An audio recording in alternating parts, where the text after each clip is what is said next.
We are live. We are live. Yes. Hey guys. Hey. What are we doing here? Well, we're doing the news. Doing Habibis. news? It's time for the news, Habibis. All right. To the E to the W to the S. The news. oh no. Armin's like, I'm quitting. Yeah. So before we get started, I have to say that make sure to stay tuned, because we are going to be covering an update for Zara K, the ex-Muslim atheist activist, and her situation in Tanzania. So we're going to be covering that today. We're also going to be covering some news regarding what happened to my Twitter. Mm-hmm. We have an update. Yeah. And we got lots of other juicy news stories about what people are doing in this crazy, crazy world, in this planet we all share. Can I clap for the first news? Let me pull up my... Yes! First news. 5 arrested for threatening teen who said Islam is a shit religion. Okay. For the purposes of the YouTube algorithm, I'm just going to say crap. Okay. But know that do. But which is, by the way, I agree with her. Just so true. I mean, technically all of them are shit or doo-doo religions, yes. But that one takes.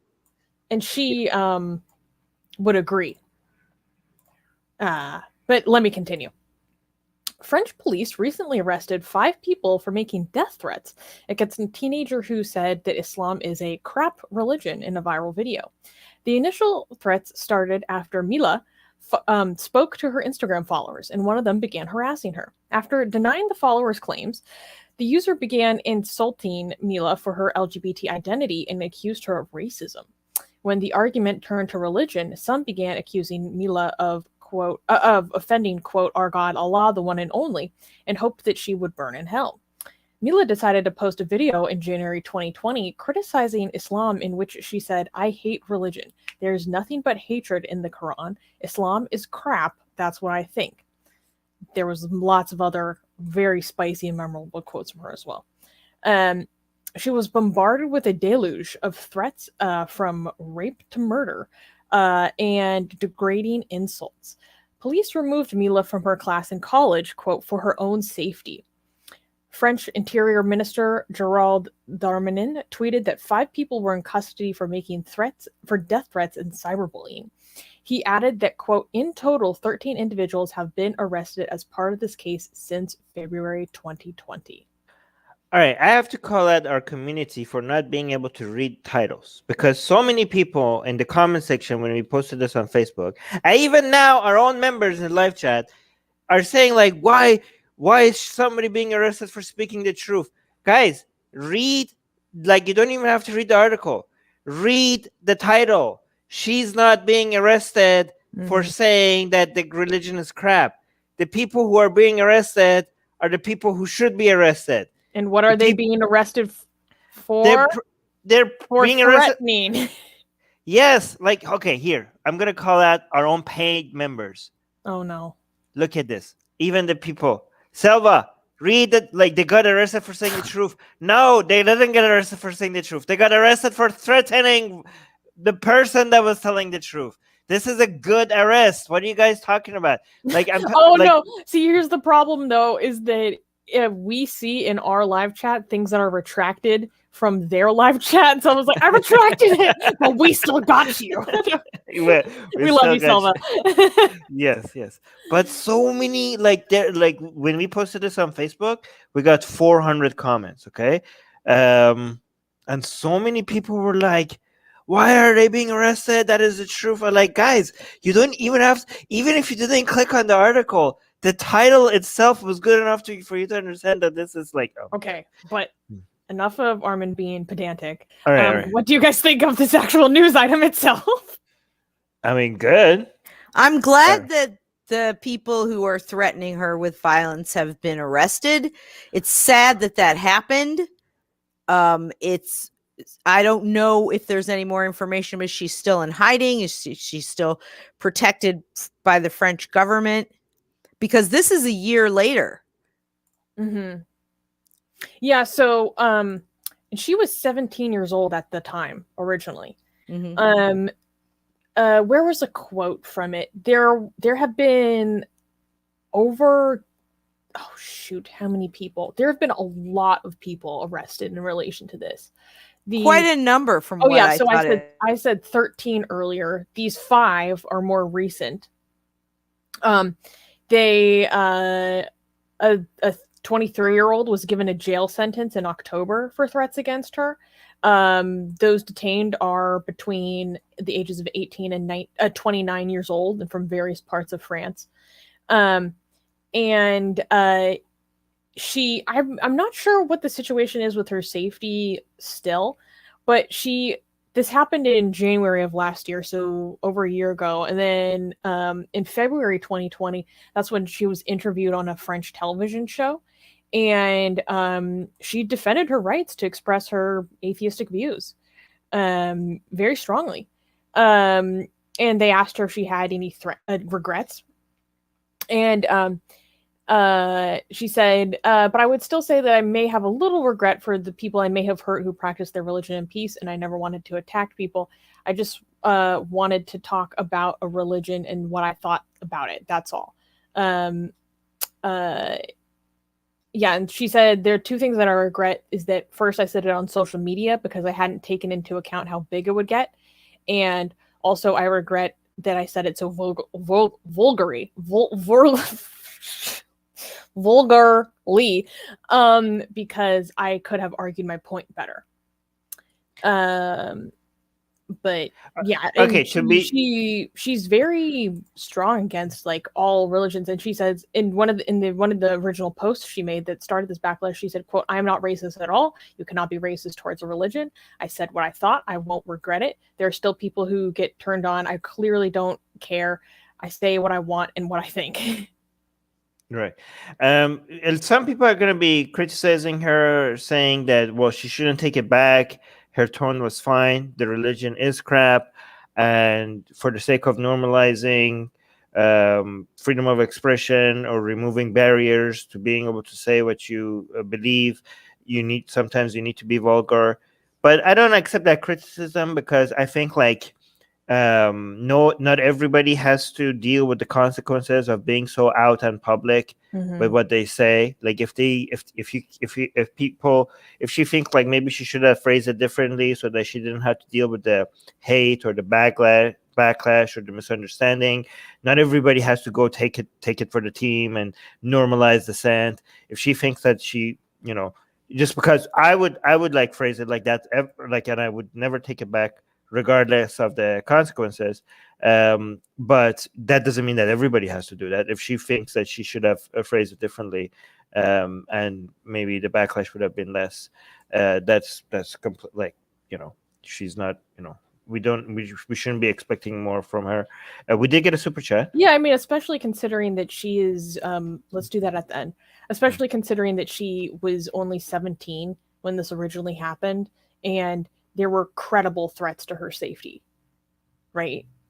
Like, she was just being a teenager. Teenagers talk reckless. Grown adults talk reckless too, but even more teenagers, especially just like in front of your phone in your room, like saying what you want to think, So yeah, I think it's perfect. And especially as a teenager, you are in this age of development where you're very concerned about what is called an imaginary audience or imagined audience. And so you're especially concerned about how other people view you. So I can imagine she maybe thought like, oh, wow, this is going to follow me like probably for the rest of my life. Like people are going to get an impression of me that is only a small fraction of who I am, and it's going to be me talking very vulgarly about something that a lot of people hold very sacred. Like I can imagine why she would be like, I wish I had said things differently because this is very defining for her, right? Yeah, if you're somebody that thinks like I wouldn't, this is exactly how I would say it, I would never take it back. Well, that's you, and that's okay. But you shouldn't think like everybody should be able to. Everybody should speak like that. I would speak like that, but that doesn't mean I think everybody should speak like that. I also think like the people who say like, why is she saying Islam is a crap religion? Every religion is a crap religion. Yeah, well, that's exactly why we say Islam is a crap religion, because you don't. If I say that about Christianity or Hinduism, well, actually, maybe Hinduism. If I say that about Christianity, most people don't say like, why are you saying that about Christianity? Every religion is like that. It's usually just Islam. And then when you focus on it, people say like, well, every religion. I'm like, yeah, every religion. Yes, we know. But sometimes we want to just talk about Islam, okay? Sometimes we want to just talk about Islam, especially given how sensitive people are when you focus on Islam, okay? And I believe that was the fake background of the people who were disparaging her for being LGBT. Right. So she was calling out people who are being bigoted towards her as well. And also, like, for example, if I say like, oh man, cancer is a really crappy disease, man. Like, do you think like imagine people coming to you like, why are you just saying cancer is crappy? Do you think getting AIDS is just fine? Do you think I was about to say, now's your cancer analogy, Armin. I knew it because it fits. You're right on. It's right. Yeah. What about heart disease? Why like all diseases are bad. All sickness is bad. Stop talking about cancer. Every like no, people don't react like that because it's insane. It doesn't make any sense. Sometimes I just want to say Islam is crap. I just want to focus on Islam. Sometimes I just want to focus on Christianity. Sometimes I just want to focus on a different ideology that is not even a religion and say that is crap, right? So yeah, this whole reaction to like, oh, all religions are bad. All religions are bad. Yeah, shut up. You're not helping. We know. God, anyways. Yeah, there's some more information about how this affected her life. Now, it's not clear to me from this article in the BBC if this is a current statement or just when things were at their worst.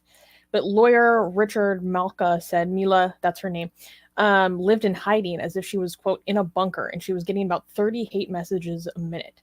Mila received more than 50,000 hate messages.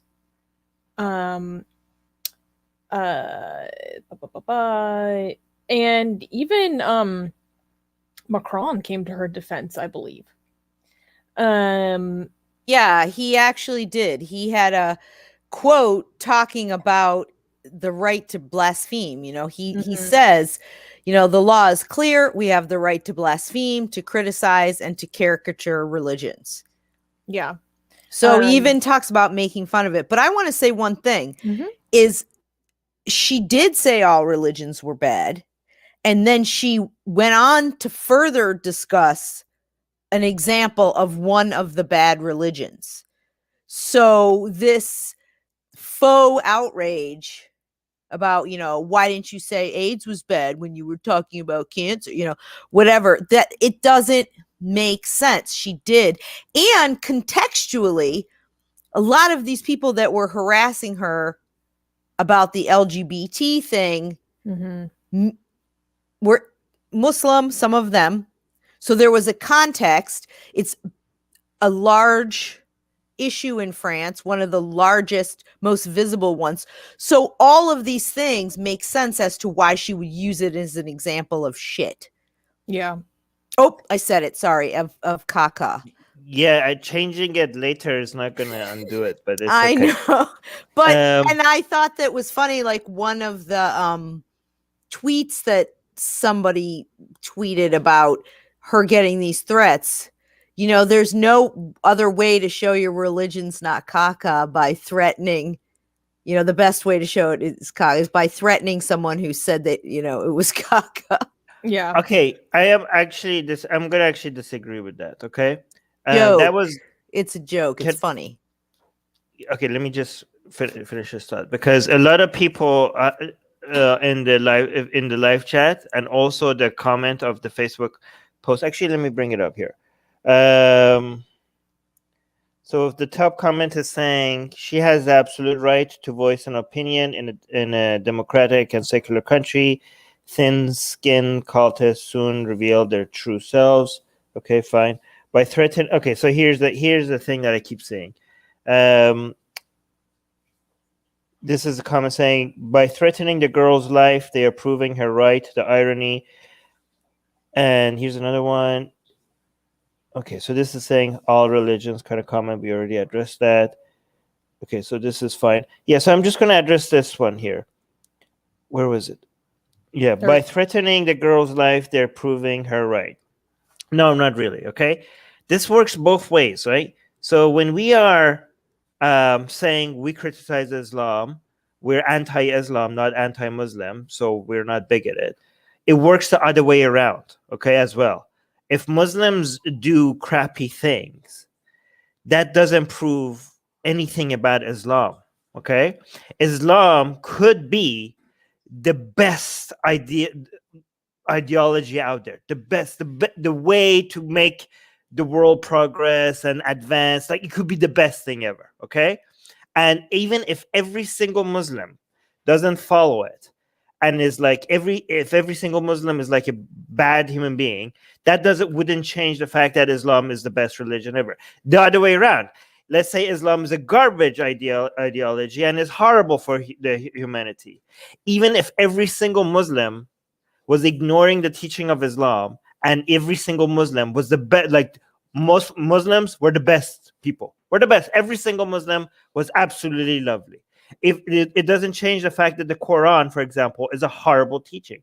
Like, if you read the Quran and it says like slavery is okay, wife beating is okay, killing the unbelievers are okay, people who don't believe in this book will be tortured for eternity, which is all there. Even if every single Muslim is a wonderful human being who would not have any of these values, that would still mean Islam is a garbage religion. It doesn't make a difference, right? So I just want to say, like, oh, they're proving her right.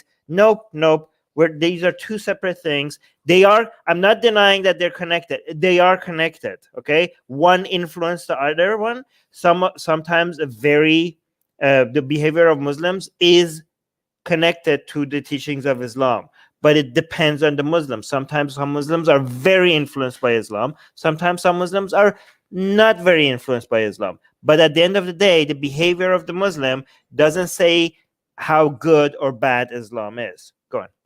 Well, so I agree with you to a degree, but I think there's no denying the irony in someone who says they are speaking for a religion and they are incensed that you said it was bad. So they are going to do something bad in defense of that religion to you. You see, there is for real an ironic twist there. And so that's why it's funny, but also, and I agree with you rationally, but I also think that there's an element of people who are claiming to do these things in the name of a specific ideology. So in that point, you're related because it's behavior and ideology together. So, okay. Susanna. Well, I think a tentative counterpoint, because I'm not like as familiar with like Islamic scripture. I mean, it is important to point out that there is a difference between the hypocrisy of the religious and their actual scripture, which informs or could inform their behavior, right? That's a good point. But is Deborah here? Is Deborah in the live chat? I remember Deborah talking to me about how, like, as a Muslim fundamentalist, you know, she was like, you are literally supposed to love, like, Muhammad more than your mother, your father, your children. You know, so I don't know how direct the mandate to defend the honor of Islam or the Prophet is. I mean, I know that it's obviously based on like the reaction to Charlie Hebdo and the beheading of Samuel Paty, like culturally extremely important. I don't personally know how direct that is from scripture. You know, and Armin would know the direct scriptures much more than I would, but you have some people that are telling you that. For example, you know, ISIS, or, you know, and, you know, in their magazine, Dabiq, they have an article called Why We Hate You and Why We'll Fight You. And they say in there, even if you met all our demands and did all these things, we still have to fight you to impose this ideology that we represent and the things that we need to do defend the ideology. So on some level, and you're right, I don't know the specifics of it, but when people tell you why they're doing something over and over and over again, on some level you want to believe them and then investigate, how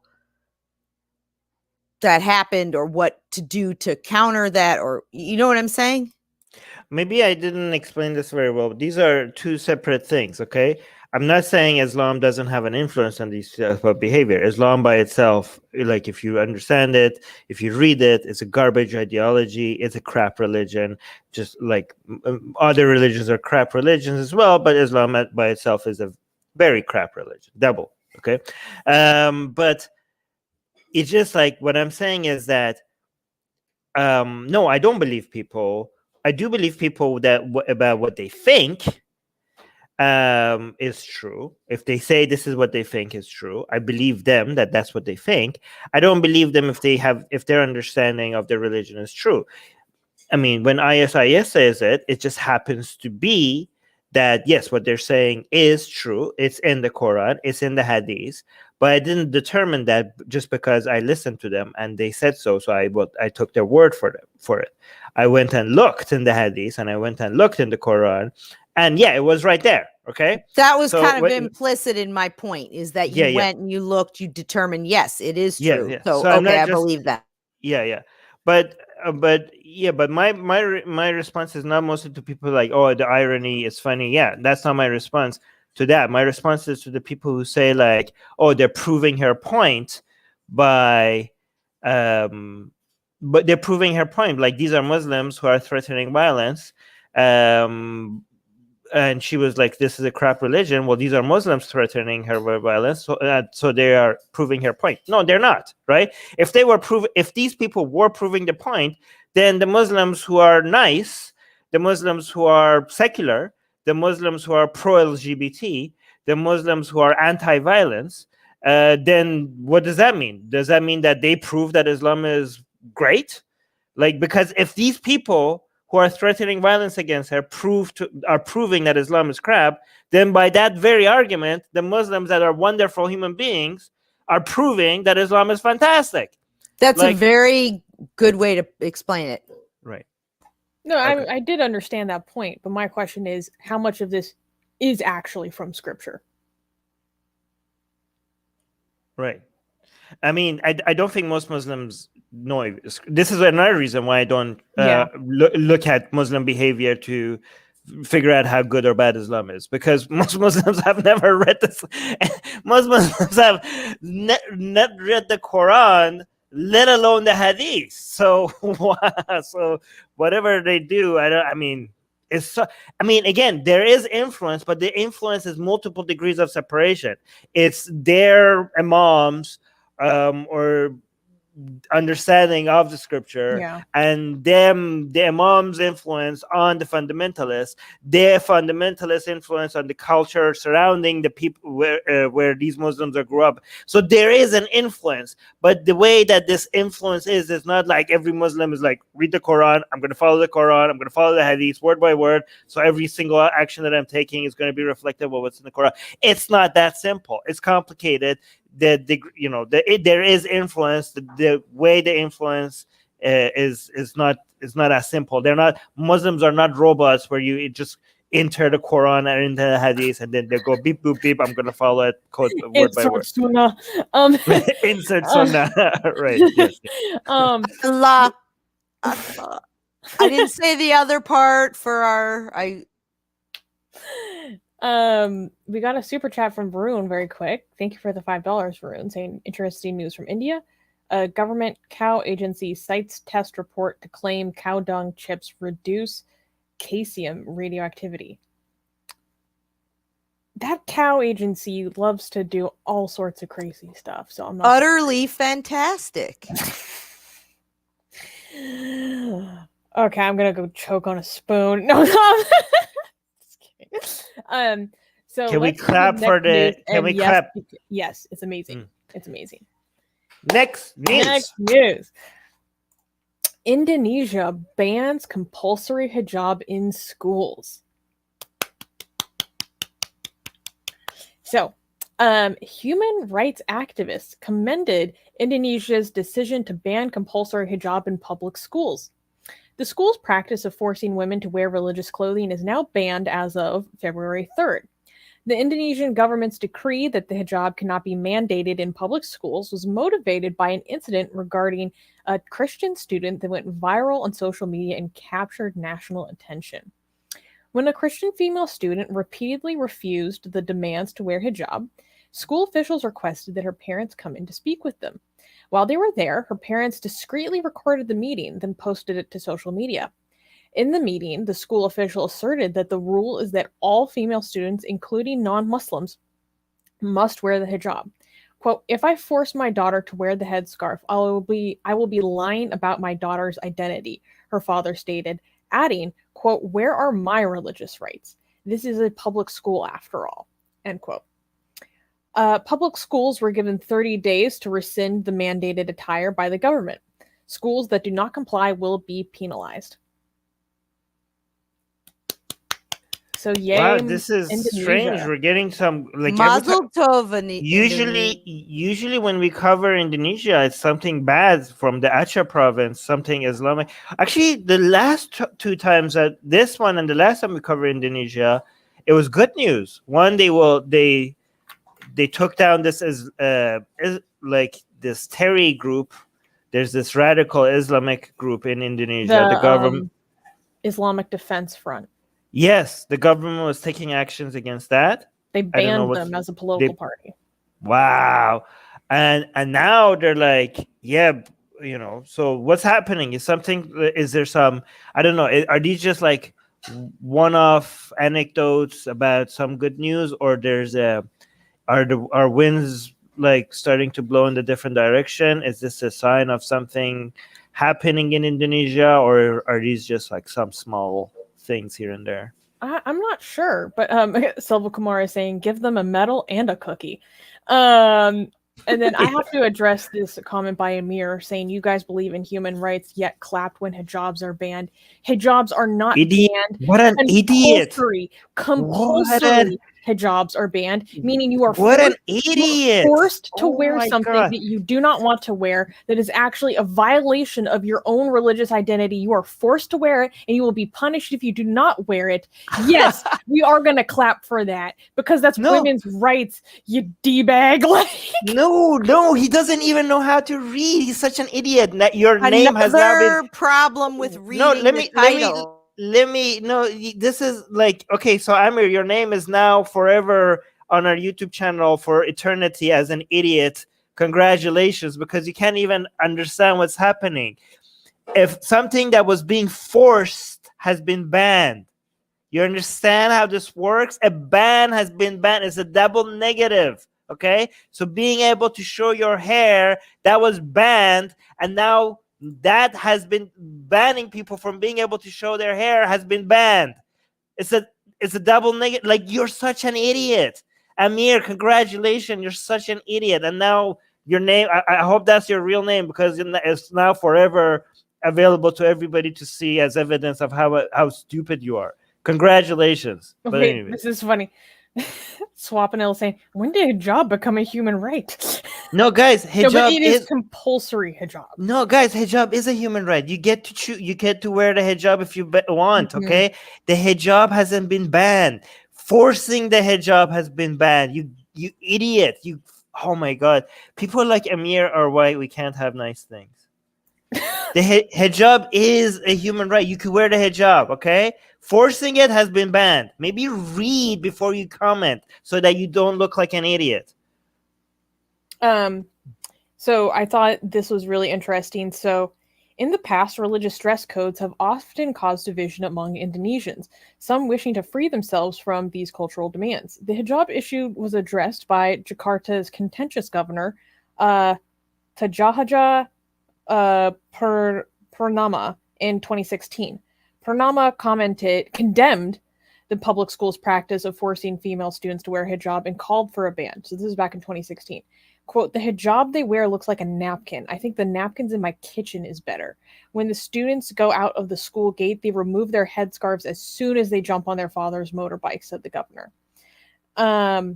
So, and, Indonesia is a Muslim majority country, but by law, they have to recognize other religions. A Minister of Education and Culture, Nadiem Makarim, said the choice of wearing religious attire was, quote, an individual's right. It's not the school's decision.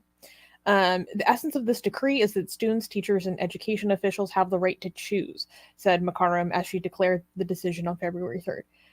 Wearing religious-oriented attire is an individual decision. So here's the thing, though. Indonesia only officially recognizes 6 religions. Although it has consecrated cultural pluralism. Yeah, that seems kind of contradictory to me when you only officially recognize 6 religions. But I wanted to read Daniel Hakikaju's commentary on this. This is actually how I found out about this news, because I keep an eye on this man. And so Armin's cracking up. So I found out about this news because of our friend Daniel Hakikaju. If you guys don't know who he is, he's a pretty prominent Muslim fundamentalist, a little involved with dawah or calling people to Islam. And Armin's actually met him on several occasions. I think he fancies himself some sort of rationalist. Oh, he does actually explicitly. Isn't he Harvard educated? Yes, in physics. Yeah, so he's got this, Wait, can we go over the comments? Point to I just want people to understand kind of his sense. Okay. Yeah, he's a Muslim fundamentalist. Yeah, but he calls him his brand is literally the Muslim skeptic. He's an ex-Shia, Sunni Iranian, Harvard educated Muslim fundamentalist. Yeah. So this was his commentary. So he posted a screenshot of the news and he said, quote, this is an individual's right. Teachers, students with parents' consent have the right to choose. It is not the school's decision, said the education minister. And then he continues, here is a list of things parents, teachers, and students have no right to choose and schools imposed by force. It is necessary to force kids to go to school. It is necessary to force kids to study certain subjects. It is necessary to force kids to abide by a parentheses Western-inspired dress code.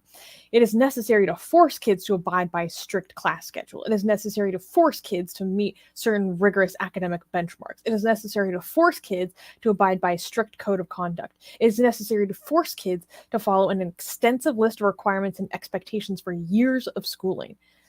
Why is all this force necessary? Because it's good for the kids and serves their best interests, so we must enforce it regardless of choice. So, hijab and other values are not good for children and do not serve their interest. That is the clear message.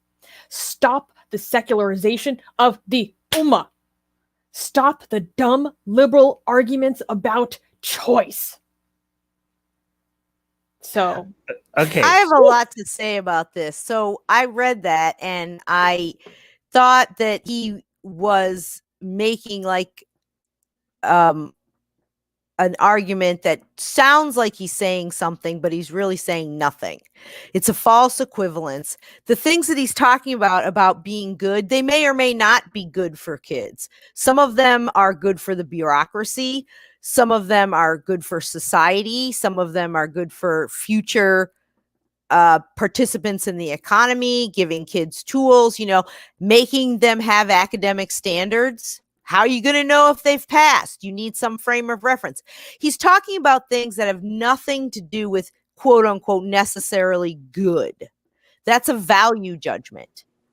And I also feel like he's making this argument that it's okay to force people to wear something they don't want to wear.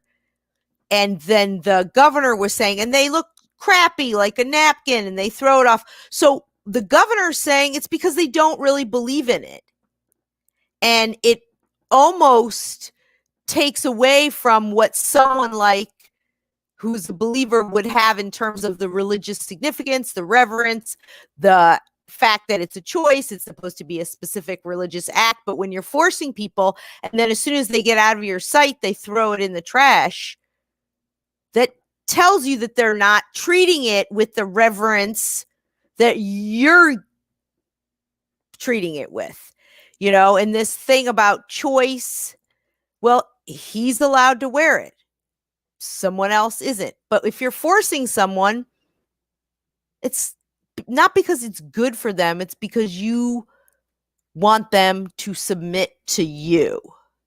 Well, because it's good for them, according to him. Like, this is like okay, so I'm going to actually defend Daniel Hayraju if his premise of Islam being true is true. It is consistent. I think it is consistent. All of this makes complete sense. The only reason why he's wrong is that Islam is crap and Allah is not real. But I see his point. This is completely consistent. Hijab, if Islam was true, it doesn't really matter if you want the hijab or not. Indonesia is an Islamic country. You force this on girls age because this is in their best interest, both for them in this life and the next life. They need, like you're saying that this is not good for them. You just want them to submit. Well, yeah, you want them to submit to Allah and Allah's religion because you think this is good for them, because this is in their best interest, right? And like he's saying, like you're saying this is a value judgment by him. Well, so are all these other things that we force children. We force children to do their homework. We force children. That's not a value judgment, though. That's a way of measuring whether they've learned something. Forcing them to stick to a schedule is for the function of the bureaucracy and the people in charge, and maybe helping them learn how to go to work on time. Those aren't necessarily good or bad. They just are. No, they are. No, they are because the society has decided that learning these things and learning how to follow a schedule and learning these things are good for children. These are value judgments. These are all value judgments. And I mean, the difference is that we agree that those are good values and we disagree that hijab is a good value, right? I don't think hijab is a good value. I think hijab is modesty culture and it's a bad value. We agree that kids learning how to function in society, how to keep a schedule, how to submit projects, how to do teamwork, we think those are good values. Maybe, but they may also not be. I think they just are. I don't think the action themselves has a good or bad necessarily. It's something that the society has decided is important. It's absolutely not. It is absolutely nobody decided.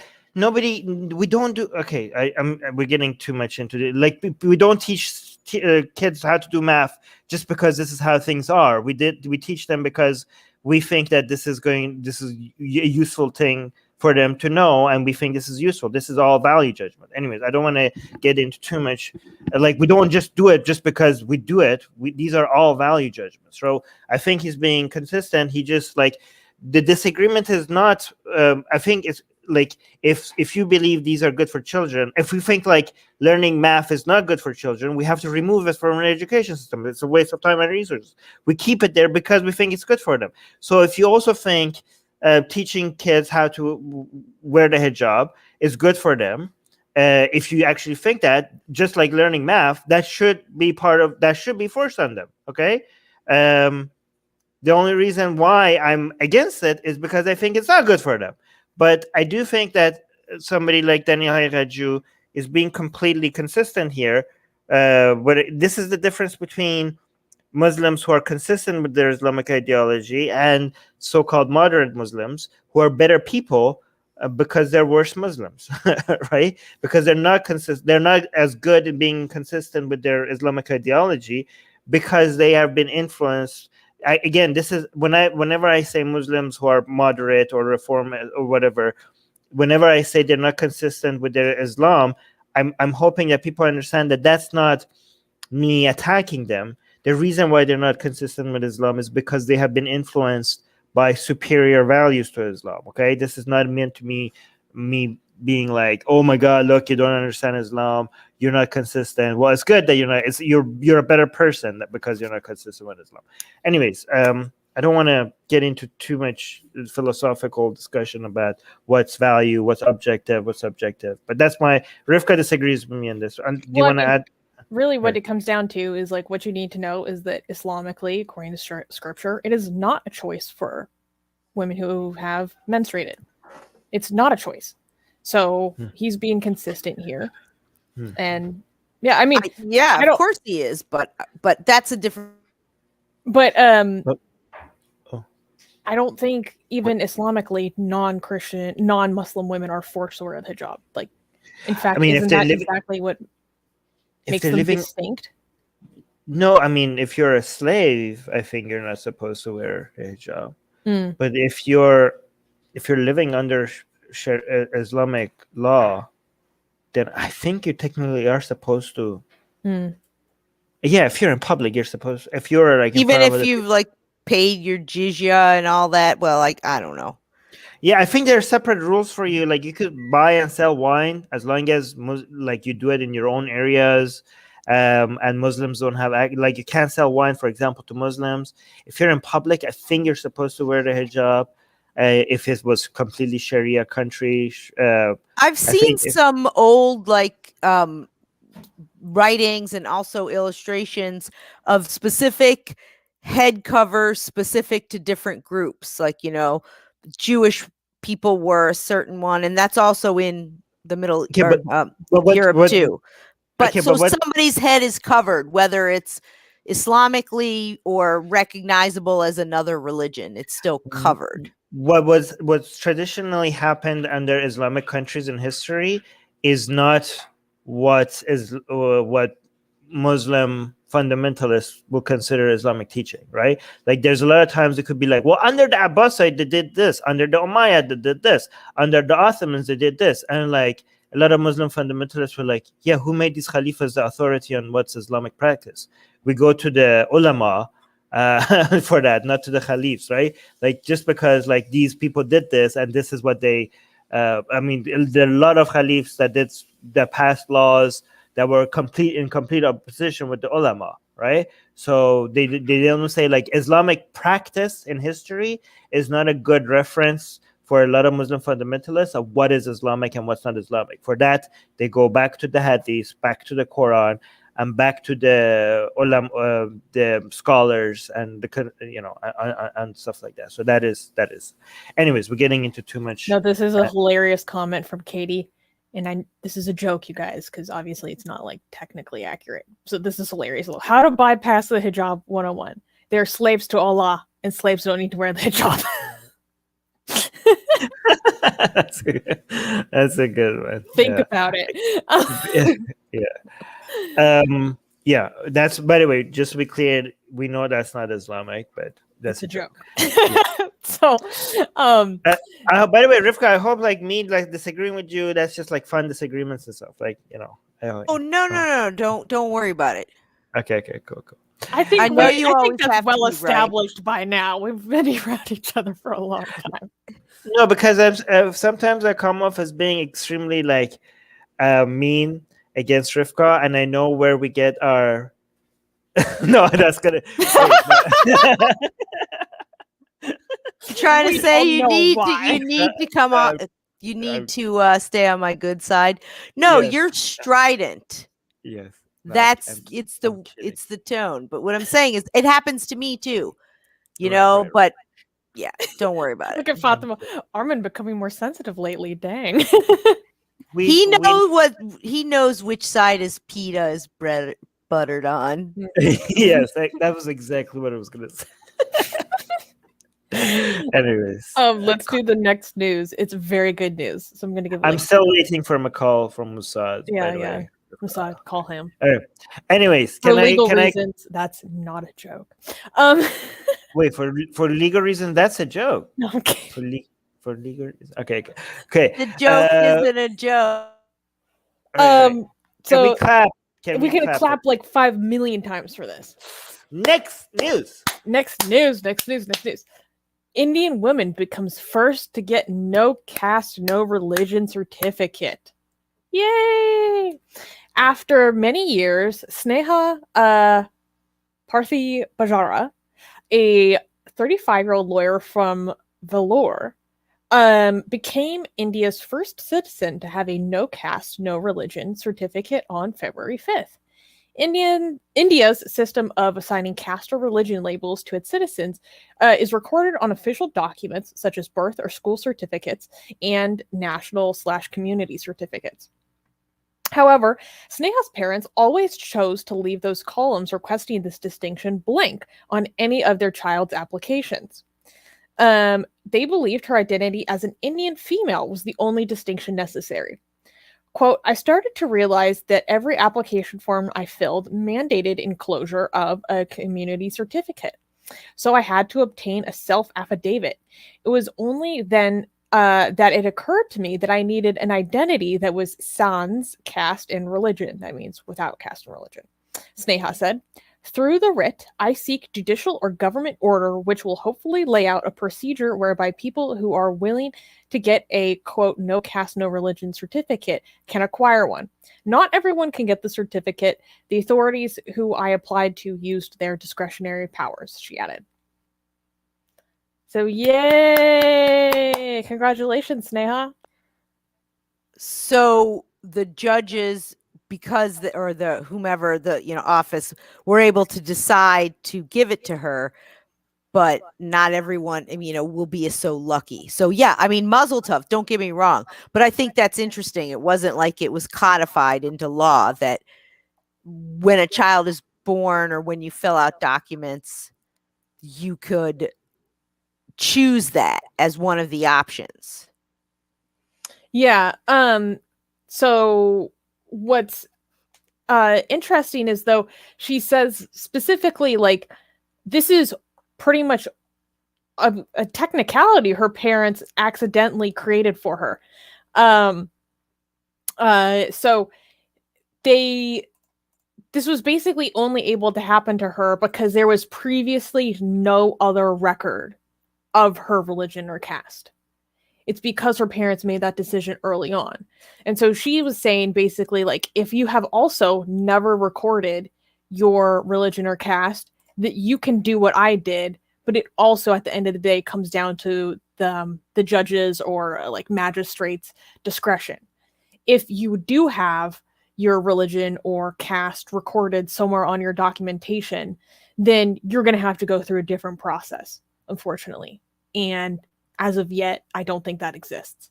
But this is still like very good progress. Yeah, and it also gives people a sort of de facto way to make it happen. So you don't have a box that you could check that says none, but as long as you don't check any boxes every single time, then you have this sort of record of not having it. And what do you get assigned if it's never been assigned? So that is kind of an interesting little loophole that she's found for people if they want to do that with their children or. Yeah. Well, Katie is bringing up a very good point, saying there's a chance she might be subject to discrimination because of her having no religion or caste. Yeah, I know that this is still a likely possibility because we covered a story of several months ago about a father who was able to get that information removed from his daughter's school information after a really long fight. And he used a very clever tactic of, you guys are always saying that Hinduism is not a religion, it's a way of life. So therefore, I don't want Hinduism on my certificates if this is a way of life and not a religion. Which I was like, this man is genius. He's a genius. So I thought that was just like, use their own tactics against them. It's so lawyerly. You agree in order to counter. Yes. So Darwinian Atheist is bringing up a good point, saying she should change her surname too. Your caste can be known through your surname. So yeah, that's definitely true.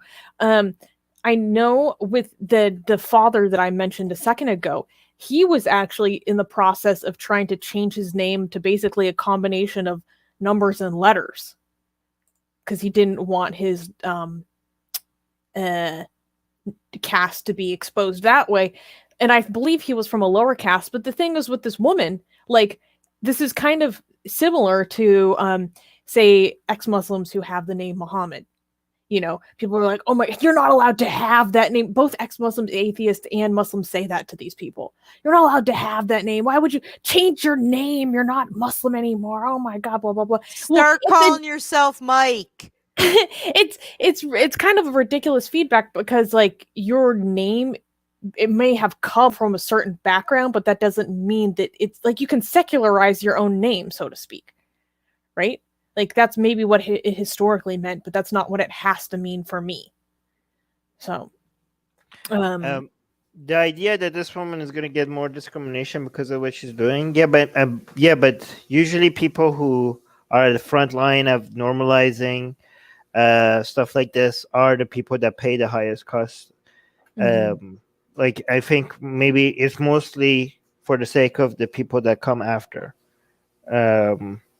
Like, if the intention is to not pay attention to caste, she's not going to get the benefit from it because she's getting a lot of attention, right? This is like, these are people that are doing it for the people that come after them, not necessarily for themselves. Yeah. I'm not disagreeing with anything Katie said. I'm just saying, like, this is the nature of activism. You do a lot of things that comes at a huge cost to yourself for the sake of people after you. Yeah, Razam is saying she's a pioneer. Exactly. And I don't think Katie would disagree with that at all. She's just saying, read this quote, this Katie. Yeah, Katie is saying Atheist Republic did cover news once about an atheist from India who changed his name to Atheist as well, so no one could determine his caste. That's pretty cool. Okay, wow. That's hardcore. That's hardcore. There was a really interesting story of a guy in India. I think he tried to get either atheist listed on his documentation or no caste, no religion before, and he was successful at first, but then it got rescinded, so it's no longer applicable, and so now that makes her the first woman. But shoot, I can't remember his name, but he has atheist tattooed across both his forearms, like huge. Like, this guy is like, doesn't mess around. This is probably a dumb suggestion. I'm just going to make it for the sake of entertainment. I'm not saying this is a good idea. But what if India, like a lot of Indian activists, just came up with Meetup Casts and, like, just added to the cast, and then, like, we could have, like, make it like a club thing. Like, we're like, everybody, like, we're going to start our own cast, and we are this cast, and then there's another cast, and they're going to, like, well, we're going to have this cast is now going to go to war with that, like a fun chess competition with that other cast. Isn't that kind of a thing in Sikhism, though? Like, that was the whole point of when you became a Sikh, your name was changed to Singh, because that's without caste. Isn't that a thing? No, that's serious. This is a joke. He's not talking about name changes anyways. He's talking about just particular caste, which is a great joke. It's like the astrology one when people say, what's your sign? And you say dinosaur. This is more like a flying spaghetti monster kind of thing, right? Not like actually starting a cult, not like actually starting not like Scientology, like you're actually seriously starting a new religion. This is more like people just coming up with amazing names for their own new caste and be like, this is my, like, if they ask for your caste, you just say, this is my caste. And people are like, what? You're like, yeah, there's 50 of us and you're not here. Like, and then, I don't know, they would be like, it would be interesting to make like news in India. Like, so this new caste is now going to war with this other caste with a chess competition. Or like, you know, like this caste is going to war with that other caste over like who could raise more money for the homeless. Like, I don't know, like something like that.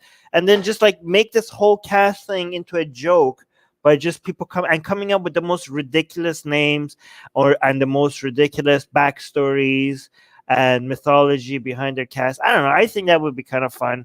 We've seen that done with like religions. Like, if it could be done with religions, why can't we do that with caste? I don't know. Just an idea to throw out there. I don't know if anybody has ever attempted this. Or what if you just tried to change your last name to a Brahmin last name? No, that wouldn't fly. No, that's like giving legitimacy to superiority of the upper caste, No, I right? know. I was kidding.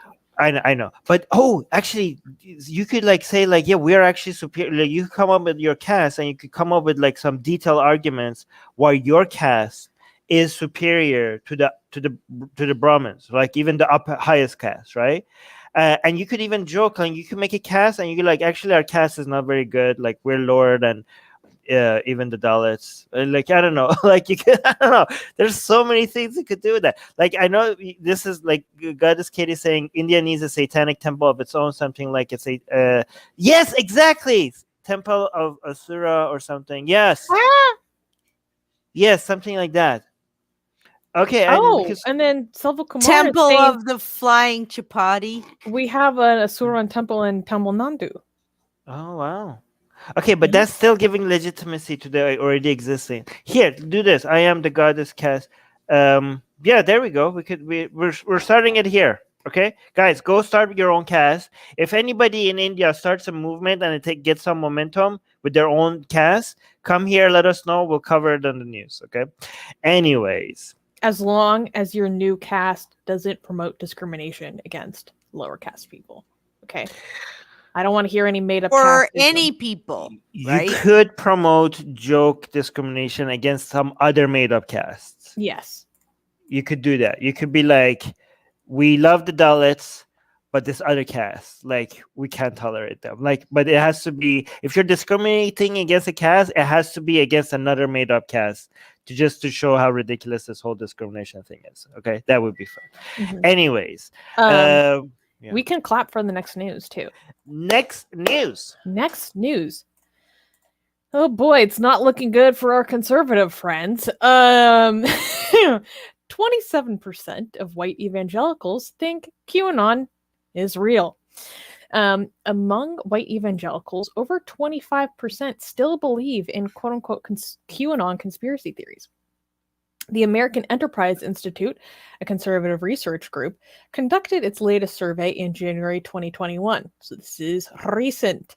That survey found that 27% of white evangelicals and 29% of Republicans still believe in the outrageous conspiracy theory that claims that Donald Trump has been secretly fighting a group of child sex traffickers that includes prominent Democrats and Hollywood elites. That's like the tip of the iceberg of what QAnon entails. No other religious or political demographic comes close to reaching those percentages. So guys, over a quarter of, like, let's put aside the white evangelicals for a second. Over a quarter of Republicans think this is real. That's huge. By the way, huge. 10% would be outrageously high. Okay, like we're talking about some of the craziest ideas out there. Okay, so if you told me like 10% of Republicans believe this, I would be like, holy crap, these people are insane. You have 10%. This is why I think, like, we need to understand, yes, like when it comes to the left-leaning parties and people, there's some woke insanity within those people, but it doesn't get close to the numbers of insanity that we're saying among Republicans and right-leaning people. A quarter of Republicans think all of this is real. Okay, over a quarter. That's huge. Almost 30%. That is insanely high. It's a problem. That means, oh my God, like more than 1 out of every 4 Republicans believe this crap. That is, like, if you don't understand how toxic your party and your ideology has become, like, I mean, if you're like, why even be Republican if you see this is like what your party has become? Like, why are you even in there? Like, this is insane. However, what do you guys think about the people who will say, like, guys, you think 25% is bad? I could tell you something that is even worse. More than 90% of them believe Jesus is real and God was crucified, and a talking snake convinced a woman to eat an apple. Why is, like, that's even worse, right? Like, there's higher percentage of them believe that. So what do you say to people who say, like, well, yeah, I mean, this QAnon stuff is ridiculous, but so is religion. Isn't that a bigger deal? What do you say, Susanna? Well, first of all, I mean, yes, the Republican Party is traditionally strongly religious, specifically Christian. However, I mean, it's like not every Christian believes that, say, talking snakes are real.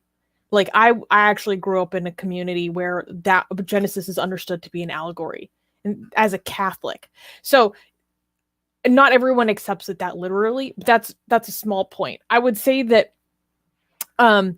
this is so what. Yeah, one counter would be that not all religious people are literalists, right? Although I'm going to guess that the Republican Party probably has more fundamentalists than, say, the Democratic Party.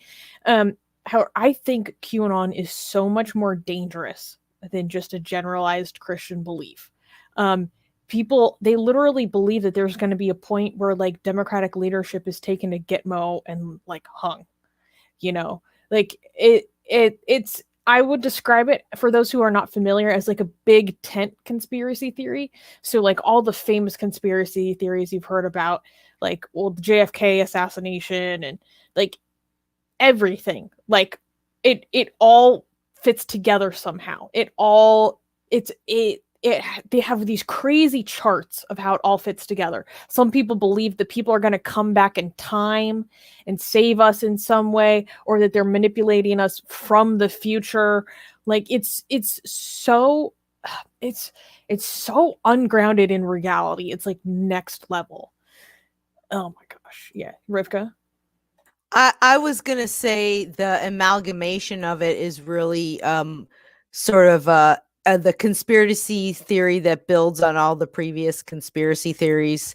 Also, quite a bit of it is just recycled anti-Semitic conspiracy theories, which a lot of people are not even aware of to the degree that's going on. But one thing, to Armin's point, I was thinking, well, one thing that is a little bit different is that some of the things that QAnon is saying didn't happen or will happen.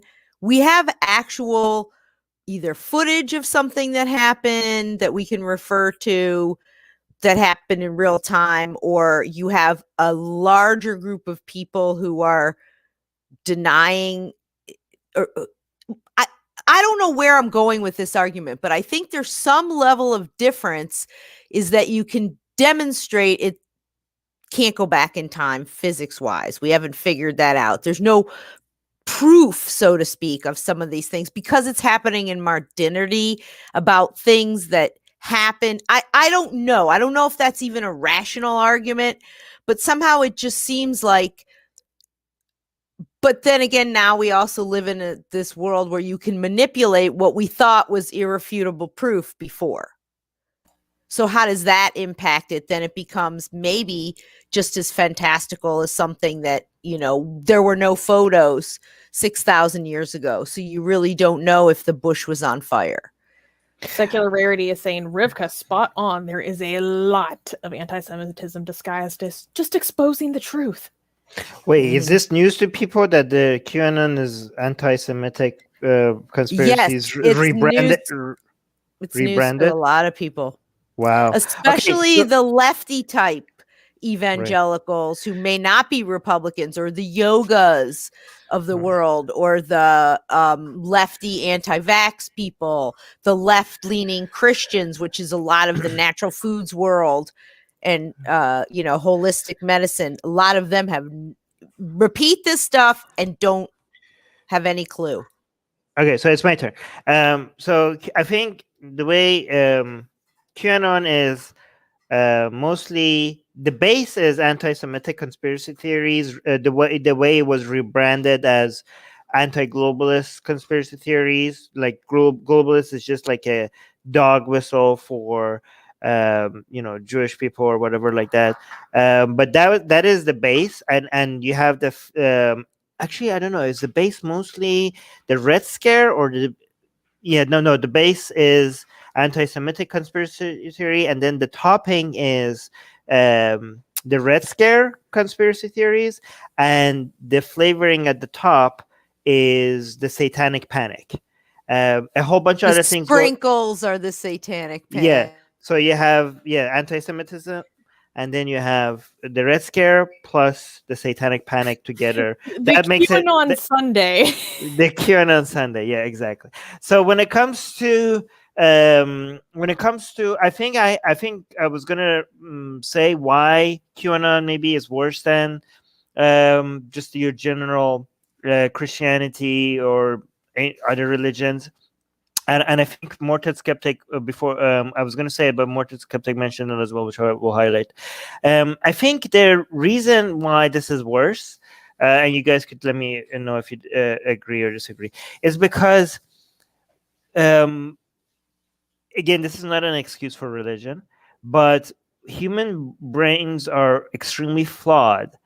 They are flawed in a very common way, so that religion is expected. Do you know what I mean? Like if you're raised in a religious environment, the chances are, and you're indoctrinated from childhood, the chances are that most people are going to become religious. Okay, if you're like, well, I was different, yeah, well, you're not average. Okay, And Armin, there but- is an evolutionary psychology aspect to this commonality of some of the beliefs throughout large groups of people. Yeah, but so I again, just wanted to say, okay. There is. That's true. Again, we're not excusing it. We're not appealing to nature just because something is natural. That doesn't make it good. And I'm not saying Rivka is saying that. Please don't comment me. But I'm just saying that that's what it is expected. Okay, it's not an excuse. It is expected. Okay, but for people to, it takes a different level of insanity for you to imagine like Christianity was not a common religion. Okay, if you did not believe in Christianity, and if you did, and somebody just came and introduced it just like as an adult to you, and you believed it, that takes a different level of crazy than somebody who's a Christian because they grew up in a Christian household, and it's the environment, and the whole society believes in it, and your parents believe in it, and you were raised to believe that this is true. That is, it's still flawed. It's a flawed brain a natural flawed brain that accepts that, but it's not as crazy, or it's not as, that brain is not as broken as somebody who never heard of Christianity or Islam and is introduced by somebody and they just accept it. Like if you, like, for example, even the idea of circumcision, right? If you grew up understanding that this is what we do, that's still crazy. But if that was never introduced to society and somebody just introduced a cult, like, oh yeah, by the way, in our cult we do chop chops on our babies. If you're just like, oh okay, well, let's do that, just out of nowhere somebody introduced that and you accepted it, then you are broken in a much more significant way than somebody who was brainwashed as a kid. And this is what this QAnon people, I think, this religion of Q, the fact that these people accepted it as adult, that's why I think they're worse than your average religious person. Susanna, you want to say something? Well, here's the, I know you don't really mean this literally, but it's not a matter of your brain being broken. It's about not having strong critical thinking processes, right? Like you're saying, oh, someone who believes that their brain is broken. Well, there are people who go decades throughout their life and lose their faith in their 50s, right? So I know you don't really mean it like that. So I'm just clarifying. Well, I mean, your brain being broken, that's not like a technical medical term, so it could mean whatever you want. So, like, it's not like, I mean, you could, like, I'm not, like, I don't know what, yeah, what do you mean? What do you mean I don't mean that? It doesn't really mean anything specific for me to mean it or not mean it. It's what I mean is that it is not likely a literal flaw in the structure and physiology of your brain. No, I didn't mean maybe that. A little bit of physiology. I didn't mean that, because that terminology is not meant for referring to anything specific. So I didn't. I know what I'm saying that for the audience. But I wanted to address this comment by Murtad Skeptic saying, I'd say religion, people who are indoctrinated, it's hard to blame them, but these people have to be stupid on their own. Well, I disagree with this in two ways. One, yes, people are indoctrinated typically from birth, not always, to believe in a specific religion. But with people, these things, they have to be stupid on their own. Well, okay, I disagree with this one, because if you're a hardcore believer of something like this, that is such a break from reality, you have been indoctrinated to some extent. Okay. Like, I really encourage people to read Combating Cult Mind Control by Dr. Stephen Hassan to understand how cult mind control works. People who believe this, they have been indoctrinated. They've just been indoctrinated as an adult. And then you say, but with these things, people just have to be stupid on their own. It's not a matter of being stupid. Like, people who are extremely intelligent adults, like, who are like exceed within any given field, can become indoctrinated and subject to crazy beliefs through not having stringent epistemology and well thought out critical thinking skills. But it also is not otherwise stupid. No, I'm with Susanna. Wait, because they're finish. using like psychology on them. Yes. And so which anybody can fall victim to, depending on, especially if they have other things in their life that make them more susceptible to it. Yes, it's usually there are a number of factors often occurring in someone else's life that makes them particularly susceptible to this. So even if you do have very strong critical thinking skills, you can be made to believe things that you ordinarily wouldn't through thought reform. Now, usually those situations come from when your environment is tightly controlled and you're going through like literal re-education camps. I'm talking like communist, like brainwashing stuff, right? I mean, because that's what I'm most familiar with studying. But even if you are extremely smart, you can be made to genuinely believe things through duress. Now, that's typically not the processes that these people are undergoing. Typically, it's a process of quote unquote self-doctrination to a certain extent. I think you're right that it's not as rigorous and there's not a totality of it, like if you're in some sort of forced labor camp or re-indoctrination farm. But I do think there is a level of that what's going on, because if you're thinking about some of the susceptibility of some of the people, and then some of the surrounding conspiracies around it that may be appealing to certain groups, and then making people feel like they're special, choosing the worst possible thing.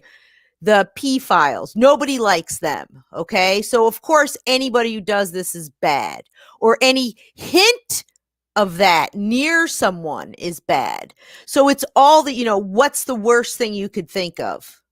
What are some ways that you may be more susceptible? So those kind of arguments are targeted towards that specific group. I really do think there is a level of sort of social engineering manipulation happening here. I mean, that sounds like a conspiracy theory, even like it's guys or women or whomever running a weird video, live game simulation / thought experiment / social control. I don't know. But when you look at some of the things they say and the language that they use, there is a level of psychological brainwashing techniques and like mirroring back what people already say. That is a very good technique that interrogators use, people who are trying to trick you into doing something use. And I see a lot of that when you talk to people about it, or when you look at some of the things that they say, because they're mirroring back some of these conspiracy theories that people have known about or heard about. Yeah, it's familiar. They're primed to know about it. And it kind of ties into what I was going to say in terms of like, indoctrination from childhood is, different, blah, blah, blah. Well, QAnon has been around long enough for children to begin to be indoctrinated into this. Like, you better believe that is happening nowadays. Razan is saying, I believed in some conspiracy theories because of the way I was raised. I thought 9/11 was done by the US themselves to blame Islam. That's a pretty popular one, actually. Okay. I think you guys are being too technical with your definition. Oh, well, maybe not too technical, but you are being technical with what you mean by stupid. But for us lay people, If you have dumb ideas, you're stupid. Okay. You could be very a genius in some topics and a dumbass in some other topics. Okay. You could be fantastic in biology, a genius, and when it comes to economics, you could be a dumbass, right? Or in math, for example, you could be an idiot. You could be stupid. Okay. So maybe, I don't know, whatever in psychology or whatever, if there's a technical definition and these people are not stupid, but the way I use it is that if you have dumb ideas like this, you be stupid. I don't know if that makes sense or not, but maybe you're not stupid about something else. Maybe you are a genius about something. You could be stupid and genius at the same time, depending on the topic. Does that make sense? Yes. I just had to say that because that is something that people use to stigmatize people who are in destructive ideologies, and hearing that kind of language usually pushes them deeper. Well, if you're QAnon listening to us, then there are some definitions of stupid that you're not stupid. Okay, listen to me. Listen to Susanna. Don't listen to me. Okay, but here's the thing. Okay, here's the thing. Based on the definition of stupid, okay, that I'm using, I'm stupid about many things. Okay, so there you go. Okay, can we clap for the next news? I don't think so. I don't think this is a good one. Next news. In fact, I don't even know how I should talk about this. So, I'm gonna say Armin when I am referring to RAPING, that word, okay? Because of the YouTube algorithm, once again. Catholic priest claims voting pro-choice is worse than Armin children. A Catholic priest in Rhode Island callously disregarded the severity of Aryan children by claiming that voting pro-choice is significantly worse than sexually abusing children because, quote, pedophilia, meaning that thing that we all don't like when people do, stigmatized attraction. Pedophilia doesn't kill anyone. Father Richard Bucci, the Sacred Heart Catholic priest, the Sacred Heart Catholic Church priest, sent a bulletin to several lawmakers banning them from taking communion. He denied all those who voted for the state's Reproductive Privacy Act, which officially adopted the 1973 U.S. court ruling that legalized abortion, the legislation also known as Roe v. Wade. In addition to denying them communion, Father Bucci refuses to allow the pro-choice lawmakers to act as witnesses in a marriage, be godparents, read a eulogy at funerals, or any other church affair. The priest added, quote, "We are not talking about any other moral issue, where some may make it a comparison between pedophilia and abortion. Pedophilia doesn't kill anyone, and this does."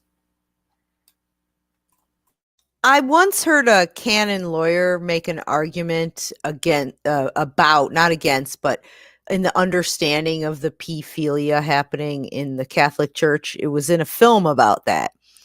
And he said something about, if you think, why do often Catholics make light of this? You know, how harmful it is to do something like this to a child, the R-ing, or any kind of molestation, is that he was saying that in Catholicism in general, all sex is bad, right? If it's all bad, then the spectrum of the type of it isn't as defined as it is if someone doesn't perceive any of that kind of engagement. There's some that's not bad or some that's acceptable, because even within the confines of marriage, there's a lot of implicit and explicit understanding that it in and of itself is bad. You know, you're born with it because you came from this act, the original sin. So I think that his point was the perspective or the spectrum of what people would consider bad and really really bad becomes compressed because it's all in the any of it's bad, whether it's within a marriage relationship between consenting adults or whether it's doing something to a child. It still falls in the bad pile.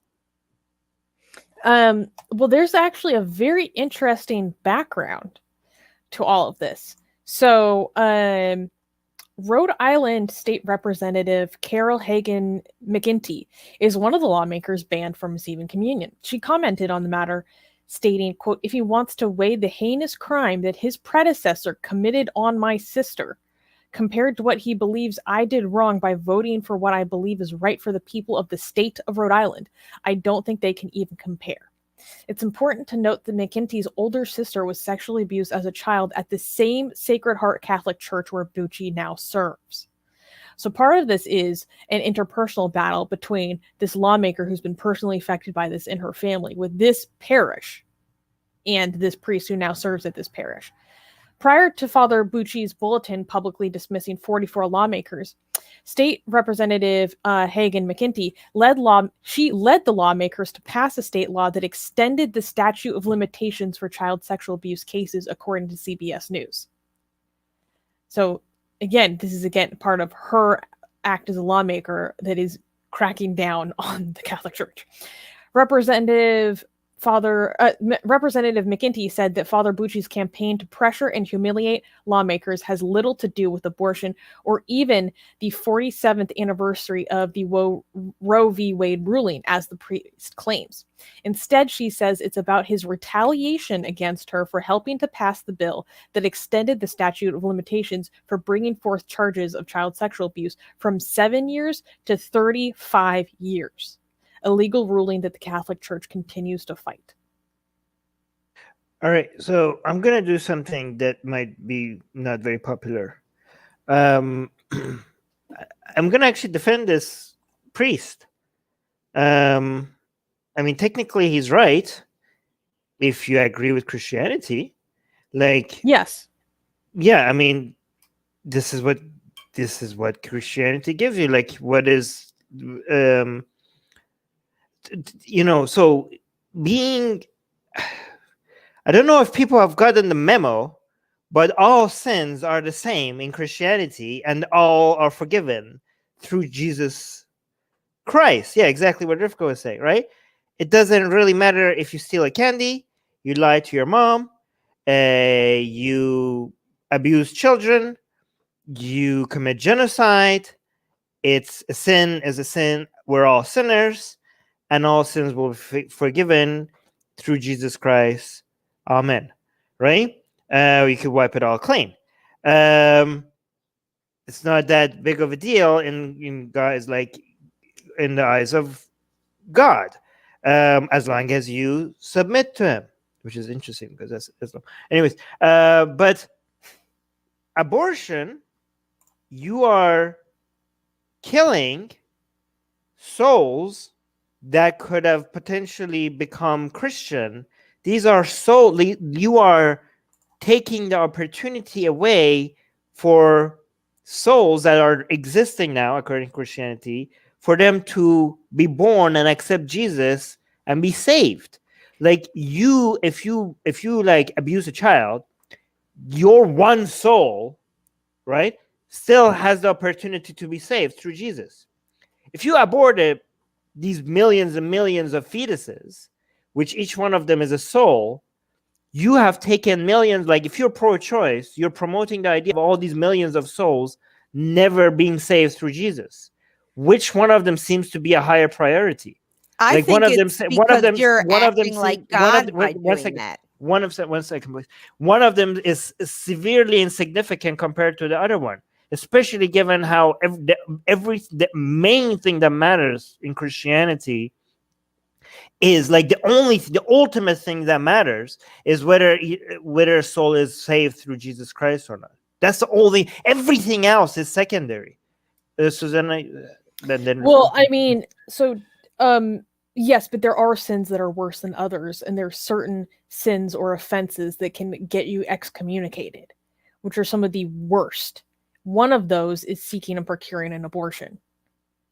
Right? That doesn't mean that you are necessarily eternally damned. You can come back to the church. You can, but it's what? No, it's not that. Okay, some sins are worse than the other one because of the church's administrative reasons, for bureaucratical reasons, for the efficiency of saving the highest number of souls through the church kind of reasons. But that's not because of God himself sees these sins as one of them worse than the other one. Like, it doesn't really matter if you lied to your mom or if you committed genocide. If you all of them, you're just a sinner in the eyes of Jesus. Like, so those are worldly, bureaucratical reasons that, like, oh yeah, this is the penalties for this should be higher than this. We should excommunicate to you for this, but not for this. That is just for administrative purposes. But when it comes to what actually matters at the end of the day, like, a priest could be like not say, okay, so for example, just because somebody is excommunicated, that doesn't mean they're not going to get saved. They still might get saved by Jesus. And just because somebody is still in the church and just church accepts them as like a priest, that doesn't mean they're saved. They might not really believe in Jesus and die and go to hell. So they don't see that as the same thing, right? So excommunication, that doesn't mean that Jesus, you're on the wrong side of Jesus, for example. But anyways, go on.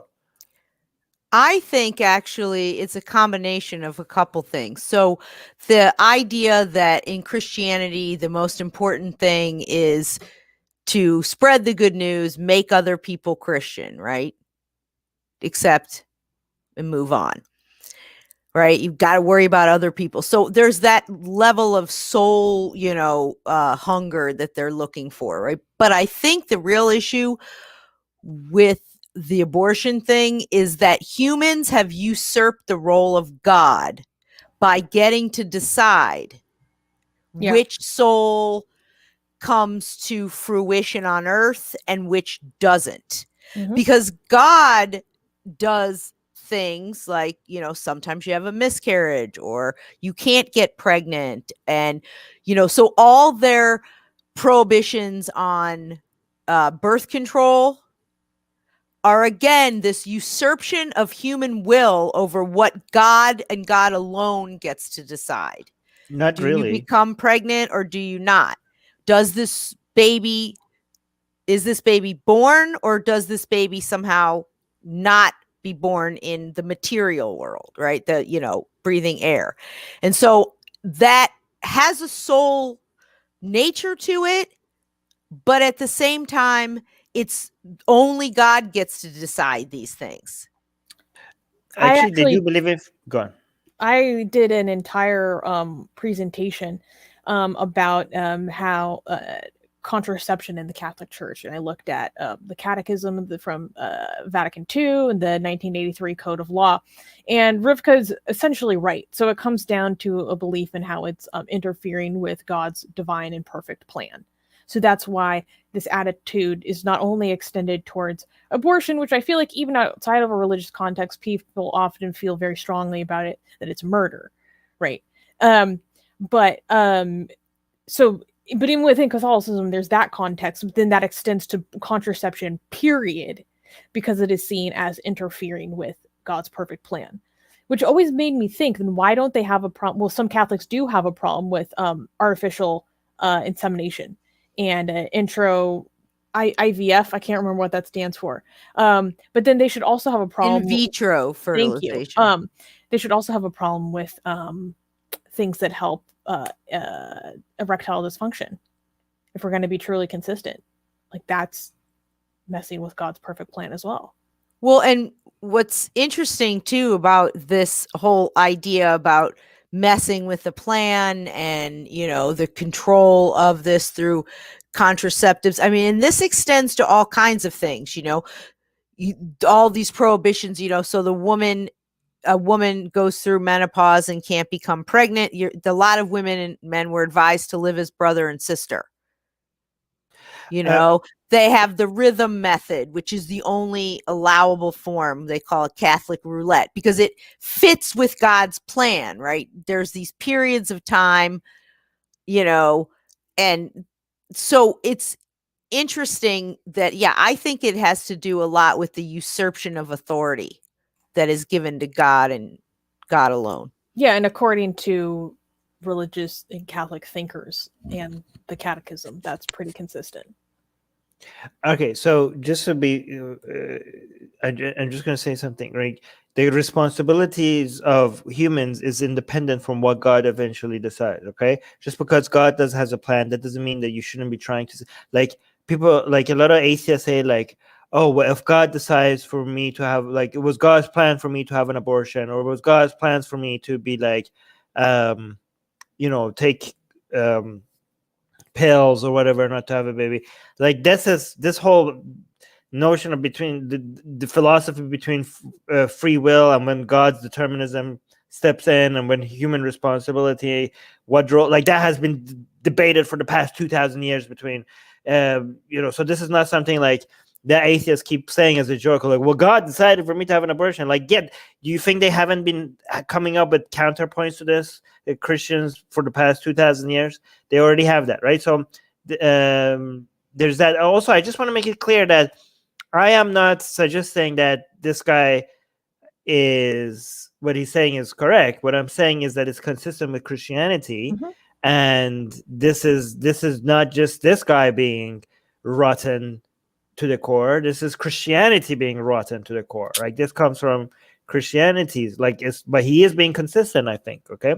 I also want to address a whole bunch of people saying, like, actually, let me. Varun just give us a super chat. Varun saying abortions. Thank you so much for the $5 super chat. Thank you. Saying abortions affect customers' base. P does not. Every business cares about their customers' base. My 2 cents. I don't think that's how. It's your $5. Yes. Yeah. Thank you so much for the super chat, but I don't think that's how they think. I don't think that's how they are operating. No, I don't think that's that. At least not explicitly. Yeah, I mean, not even. I don't think they're being that pragmatic when it comes to customers. This guy's gonna die soon. Like, do you really think? No, they actually genuinely. These people genuinely think they care about people's souls. I mean, most of them, at least. He's being consistent. It's not he's being consistent with Christianity. It's not about saving the business, the customer base, and stuff like that. I do also want to highlight a whole bunch of people saying, look at this. Where was this guy? I need to highlight this. Somebody was saying, "Oh, yeah, is this another bad pro-abortion argument?" Yeah, somebody was saying. We're kind of running a little bit long on the news, so maybe. All right, guys. Fetuses are not babies. Fetus lives don't matter. Okay, fetuses are not self-aware. You could have them on your salad if you wanted. Okay, it doesn't. You could,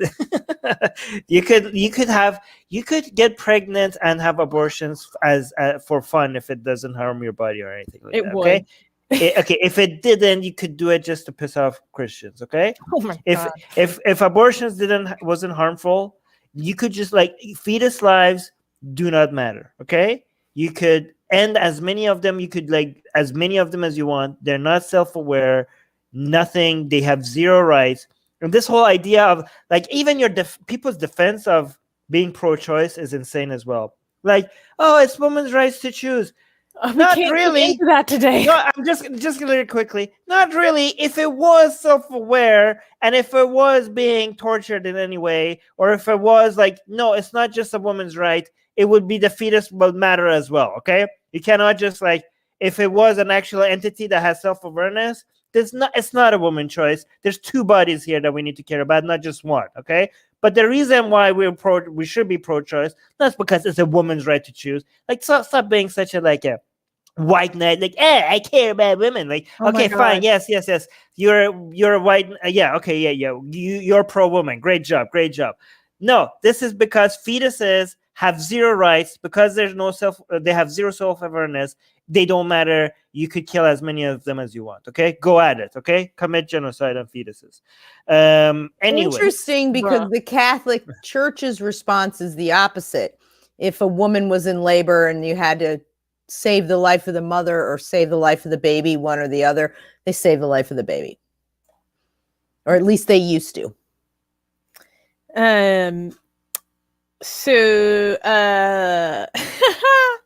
This person's saying, Armin, stop, you'll get banned here also. Wait, why would I get banned? For saying you could end fetuses? Nobody disagrees. Like, I'm just saying your arguments people have for it. Let's go to the next news because Wait, no, like one more Oh comment. my God. I am full. This member comment. I'm full with Armin on this. I hate it when they say it's because of my body, my choice. Yeah, exactly. It's not because of that. Anyways, go on. Sorry. Can we clap? Can we clap? Oh, definitely not. Oof. Okay. Next news. Next news. Russia returns gay men who escaped torture to Chechen police. 2 gay men fled to Russia after escaping alleged torture in Chechnya. On February 3rd, they were seized by Russian police and taken back to Chechen police. Sake Magomedov and Ismail Asayev, the latter of whom is only 17 years old, escaped the Chechen police in April 2020. They were initially detained for moderating a Telegram channel, which is an instant messaging app, which exposed the government's hostile human rights activities. While incarcerated, both men were tortured, and along with 9 other teens who were allegedly compelled to make humiliating apology videos. After Magomedov and Isayev successfully escaped Chechnya's authorities, the LGBT network facilitated their relocation a few months later to settle in a Russian town. In recent years, several reports of abductions, mass detentions, torture, and human rights violations against gay men in Chechnya have emerged. Ramzan Kadyrov, the regional authoritarian leader, consistently denies the reports. He also declared that no LGBT people exist in Russia's North Caucasus, which is predominantly Muslim. So, Rivka, this is pretty terrible. I feel sorry for those guys. They thought that, they were going to be at least somewhere with a modicum of safety. And it's really sad. I think it's also pretty sad that this has sort of fallen off the radar, that people seem to have almost forgot that this is going on in Chechnya. And this sort of coincides with a lot of the anti-LGBT sentiment that's happening in Russia as well, which I think in general is part of this definite fundamentalist, right-wing populist narrative, which talks about, things used to be better. And because LGBT rights or identities or people being open about it was frowned upon in the past, even though it existed, a lot of people may not have been aware of it. So that meant that it used to be better then, that this is some modern, terrible manifestation of modernity that we have this. And so we need to pull the future back to the past by LGBT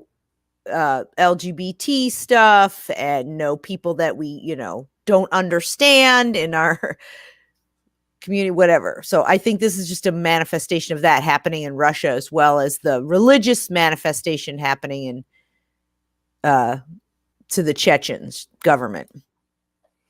Yeah, there's so much we could get into in terms of like the recent LGBT complete crackdown that's been happening in the Chechen region. Like the reports of what they do to these gay men is next level heinous. I wanted to, Armin, can you scroll down and click on that Instagram post? So this is an important organization. It's called Rusa LGBT, and it's one of the it's the most prominent Russian-speaking LGBT organization that I'm aware of. I believe the founder is basically a Russian refugee now living in the US. But in the live chat, I just posted a link to a petition that they started. And they are calling upon the Biden administration to take action to support these men and also just LGBT rights in the region as well.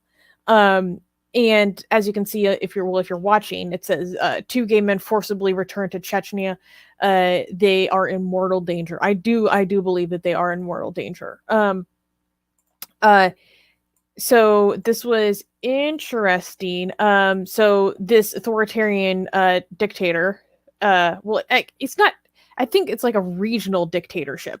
Anyways, so Ramzan Kadyrov, he was appointed by Putin. He's basically like his puppet, and he was officially sanctioned by the U.S. State Department last July. In 2017, then Vice President Joe Biden chastised and condemned the Chechen leadership. Quote, "I'm disgusted and appalled by reports from both the Russian media and non-governmental organizations that authorities in the Russian Republic of Chechnya have rounded up, tortured, and even murdered individuals who are believed to be gay. When faced with such crimes of hate and inhumanity, it is the responsibility of every person of conscience to speak out and to oppose this campaign of violence before it continues further." And then he concluded, the United States must lead the way to demand an end to these egregious violations in the U.S. And the Treasury Department has confiscated many Chechnyan assets.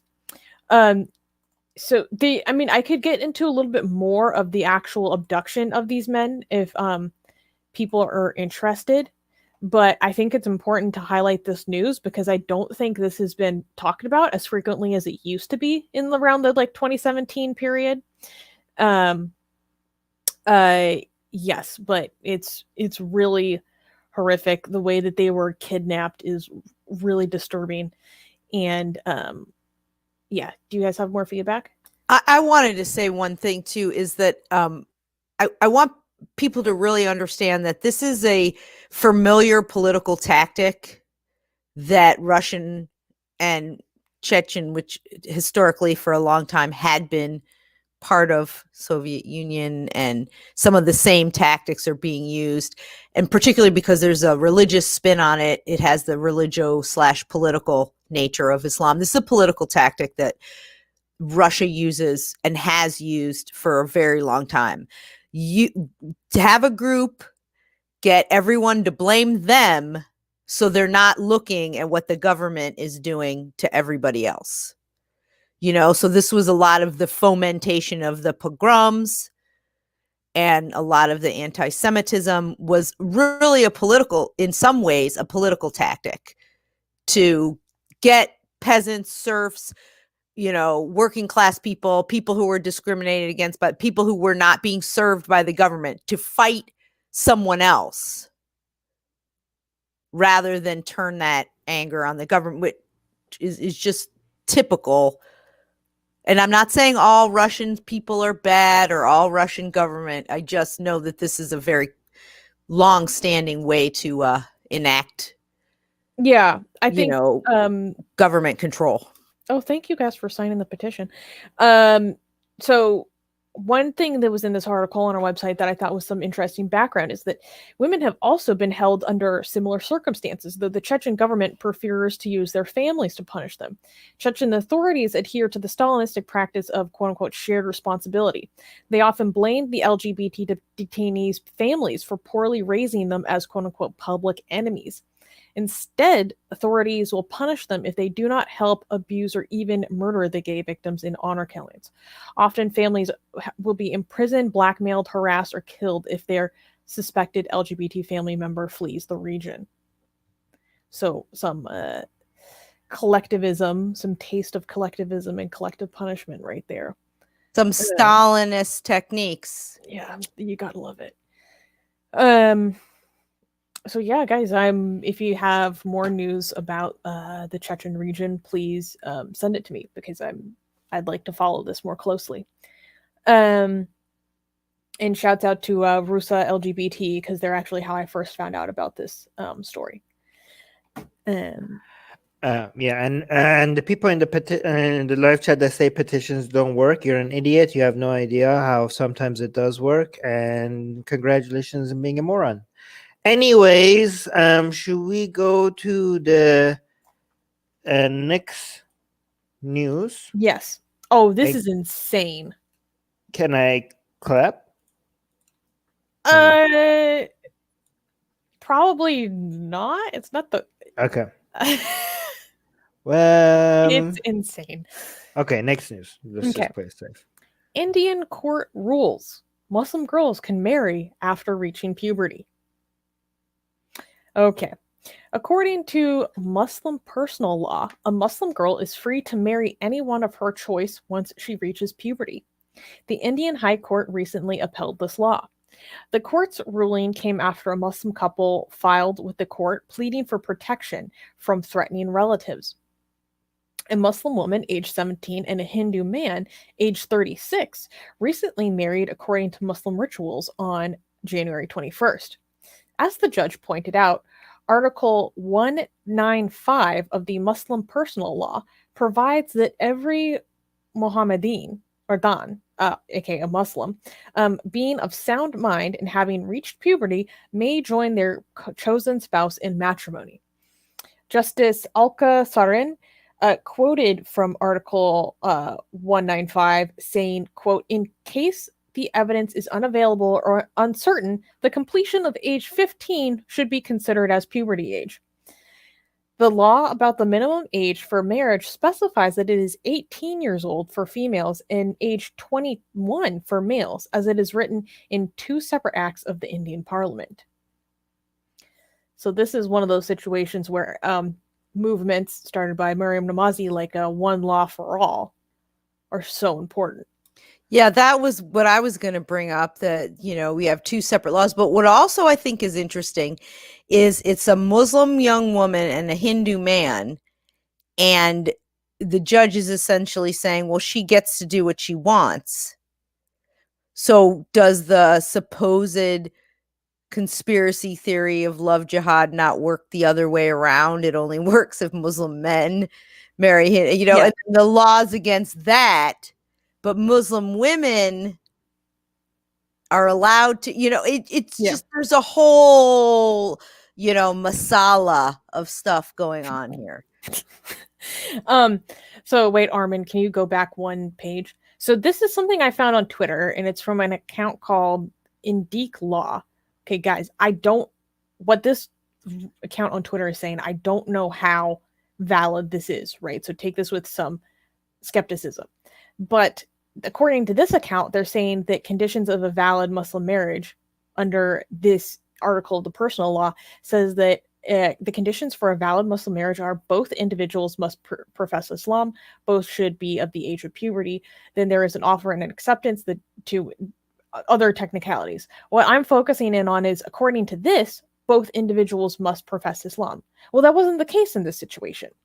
So, and what's interesting is that's what I've always heard, that Muslim men could marry a Christian or a Jewish woman, but nothing else. And Muslim women have to marry a Muslim man because the children belong to the religion of the father. The children are the proper. So if the father's not Muslim, you lose, Ummah points. Ummah points. I'm going to use that. So wait, sorry, I'm a bit confused because I was paying attention to so many things. What is the age? What are they determining? Like, it's just not clear what the age of puberty. Well, I think they're saying some Muslim law applies and some doesn't, is what it sounds like she's saying. Like, she's applying Indian laws about Muslims to this Muslim marriage, which according to the Islamic rules wouldn't work anyways because the guy's Hindu. So basically, what this comes down to is they are creating if this stands, I don't remember off the top of my head where exactly in the court processes this is, and if this can be appealed. Okay, maybe this will be overturned. But they're creating a technicality in the law that basically allows child marriage if it's Muslim. Hadn't even gotten to that. Can I just clarify this? What are they defining the age of puberty? Yes. So what they said is that you have to reach the age of puberty in instances where the age of puberty is not clear. Then it is assumed to be age 15. What do they mean by clear? Like, if the Muslims decide based on Islamic definitions, because it's 9. If they don't know if the girl has menstruated or not, exactly, puberty. And they're going to assume that most young women have by 15. How early can a girl menstruate? Oh, well, I mean, there's a case in Puerto Rico of 2 years old. So, but that's endocrine disruption. Okay, no, but like normally. 9, 10. It's been getting younger worldwide. It used to be like 12 to 14, India, and so now it's like technically- 9 to 11. So technically, You do India has not a have lo- any body fat. That's why it's estrogen Okay, dependent. guys, can I just like, so basically, technically, we have in India, we have laws that Muslim men can marry and have sex with 9-year-olds. This is Indian law now. Technically. Potentially. But that's what's interesting about this case is that this man, so according to this, it's saying the conditions is that both individuals must profess Islam. Well, in this case, her husband is Hindu. That's not what's happening here. So I don't know how accurate, this Indique law is. That was I think it's pretty accurate from what I've always understood. I think what's happening is she's enforcing Indian law made about Muslims, which may or may not conform to Islamic law. Yeah, we're not talking about Islamic law because we're clear about what the Islamic law we know what Islamic law is. We're talking about Indian law about Muslims. Muslims don't have to marry Muslims. Muslim men can marry Ahlul Kitab, which means they can marry Muslims, they can marry Christians, they can marry Jews, and people of every other religion can be turned into sex slaves. That's according to Islam. Okay, this is about this is about a secular country. So we know how barbaric and backward Islamic laws are, right? Mhm. But we're talking about the modern laws of a democratic secular country, allowing Muslims to legally marry and have sex with children. And I'm not using I want to be using the R word here, but you to be sensitive, because that would be the accurate word here. Okay, so I'm saying marry. I shouldn't be saying marry. I should be using the R word. Okay, because these are children. The only reason why I'm not using it is because YouTube is stupid. And but that is I just really want to clarify this. So technically, India's law allows you to do that to children if you're a Muslim. Is that correct? Yeah. Okay. Sorry, Rivka, go on. And my point was also related to yours, and exactly about that is that this secular country isn't giving Muslim children, in particular, they were talking about girls in one case, but any Muslim child, the protection of the law the way Hindus get, which is the age has to be 18, which is the legal age considered basically around the world. So Muslim children can be unprotected by this and be married at a young age because they're Muslim, and they have a separate law that is Indian law made about Muslims. Susanna, I mean, that's all the levels of. I think this last paragraph in our article really crystallizes it. The law about the minimum age for marriage, broadly, specifies that it is 18 years old for females and 21 for males, as it is written in two separate acts of the Indian Parliament. The first is from the Special Marriage Act of 1954. The second comes in the form of the Child Marriage Act of 2006. But because the court gave preference to the Muslim personal laws, which maintains that maturity and pubescence are equal, the age of puberty renders the person free to marry in harmony with their choosing. Thus, the court declared the age of marriage is about 15 years old, upending decades of social reform. So this is, by the way, both anti-Muslim bigotry and Muslim privilege at the same time. This is Muslim giving privilege to Muslim men in India over other people, and this is anti-Muslim children discrimination. Like, this is basically India saying we are protecting our children unless they're Muslim. And we're also giving special benefits to Muslim men. So this is both anti-Muslim bigotry and pro-Muslim male privilege at the same time, which is the worst of both kinds, and as well, which is unbelievable that this is allowed. This is a so-called secular, Yeah. world's largest secularism, apparently. But what is this comment? Darwinian atheist is saying Muslim personal law is under the Indian constitution, so this is systemic discrimination of Muslim women and children. And there was a really good comment by Katie saying these laws for different religions is really crap. BJP wants to introduce a single law for all, but people have criticized it as favoring Hindu values, saying we need a secular common law. And then I have a little bit of a side note. I'm about to have like a little bit of a men's rights moment. So the general law, right, that marriage is 18 for girls and 21 for boys or men. What's up with that? What's with the age difference? I think it has Men to do should with be the able to sex allow discrimination, though. I mean, Of fetuses. There's yeah, more. There's Sorry. less women, so you have to make the age earlier. But I don't know why they had to make the men's age older. But I would bet it's something to do with the amount of women available.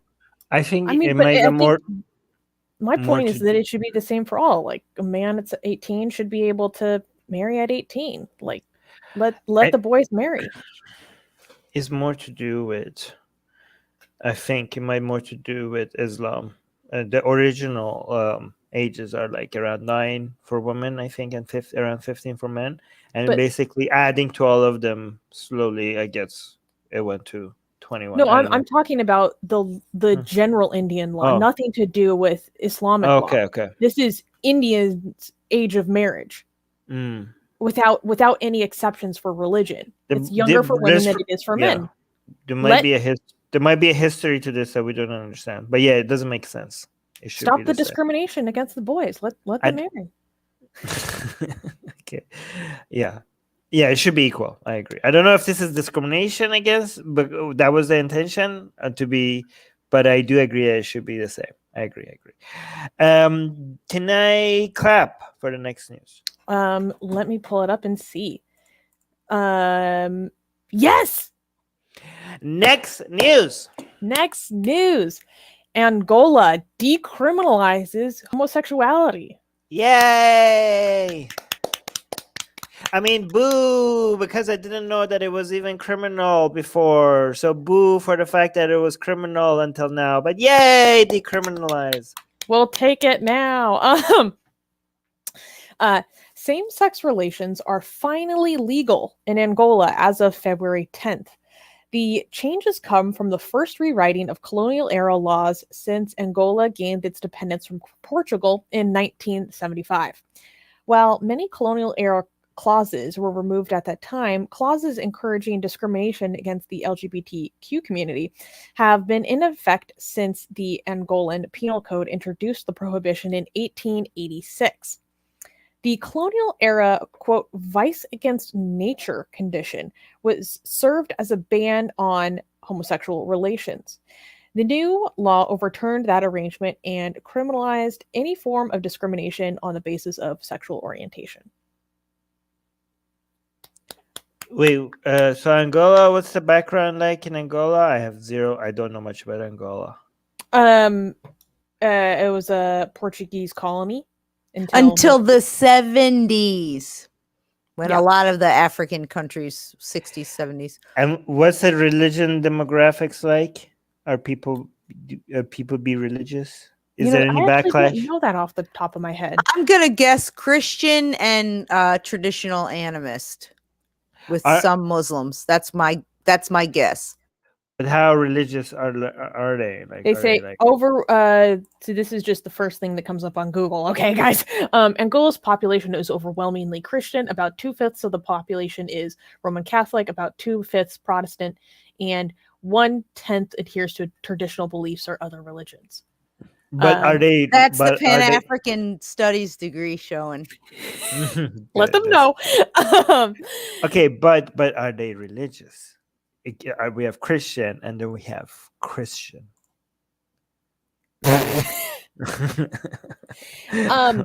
Generally, Africans tend to be a more conservative society, and a lot of the Christianity probably depends on the type of Christian, because there's a lot of Roman Catholicism, but there's also an infiltration of a lot of evangelical Christianity, which is actually pretty much a 20th century thought. But I think Angola is more old style Catholicism and Protestantism. Is that the ruling, the MPLA, which is stands for the People's Movement for the Liberation of Angola, is a Marxist-Leninist organization. So, and this is part of what led to the revolution and them becoming independent in 1975.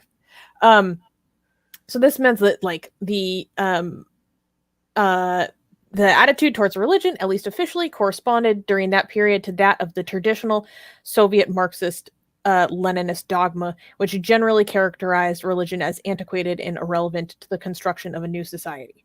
And they also viewed religion as an instrument of colonialism, because obviously the influence of Roman Catholicism came from Portuguese rule. So I'm not sure how actively religious the population is, especially given the influence of like socialism and. Was there any resistance to this? Well, they also had this influx of Protestant missionaries in the 60s too. So there's these levels of it, but I do think that Susanna's point about the communist nature of a lot of the governing bodies makes a big difference. And I also think that a lot of that Christianity is mixed up with a lot of older pre-Christian sets of beliefs as well. Yeah. So the penal code changes were originally announced in January 2019, but basically because of bureaucracy and signatures and stuff, it wasn't actually enacted until February 10th of this year. What I think was interesting is that, this idea of just vice against nature, like it wasn't even very firmly defined, but it was just always interpreted to mean like homosexuality. And people were saying that, according to the Human Rights Watch, the laws in place before November 2020, which was when the president signed this into law, but then it wasn't enacted until this month. So they were very rarely actually prosecuted people under this law, but it served to promote bias, undue scrutiny, and discrimination towards LGBTQ people. Under the new law, under the new law, violators who discriminate on the basis of sexual orientation can be imprisoned for up to 2 years. All right, let's go to let's move on, because I have one very important thing. So after Angola's new laws, there are now 72 countries that have decriminalized homosexuality. According to the Human Rights Watch, there are no less than 69 countries that still have laws criminalizing LGBTQ relations. 9 countries still criminalize the gender self-expression of the transgender and gender non-conforming communities. Well, Mazel Tov, Angola, and I guess look how much the world has changed. That's a large number if you talked about, even 25 years ago. So things are getting better in some ways. Yeah, in terms of Armin earlier saying, like, I didn't even know that this was criminalized. Well, like this says that there are, at least 69 countries that still actively criminalize this. So we still have a lot of progress to make. All right. Can we clap for the next news? It's an update on Zara K. Next news. Next news. Guys, I promised you an update. I'm giving you updates. So I'm going to give you a little bit of a background and then the update. So Australian citizen and atheist activist Zara K has suffered unlawful and arbitrary detention in Tanzania, where she remains stranded and subjected to intimidation, harassments, and serious threats to her safety. Zara is an activist and human rights defender who founded the organization Faithless Hijabi, which supports women ostracized or abused after leaving Islam. In December 2020, Zara was called into the police station, arbitrarily detained for 32 hours, and interrogated regarding her social media posts criticizing the Tanzanian president. She has had her personal belongings confiscated, including her Australian passport. Zara was forced to remain in the country pending the outcome of the police investigation. It was only on February 3rd of 2021, more than a month later, that she was informed that no charges would be brought. However, the police informed her that they lost her passport. And so she has been unable to leave the country.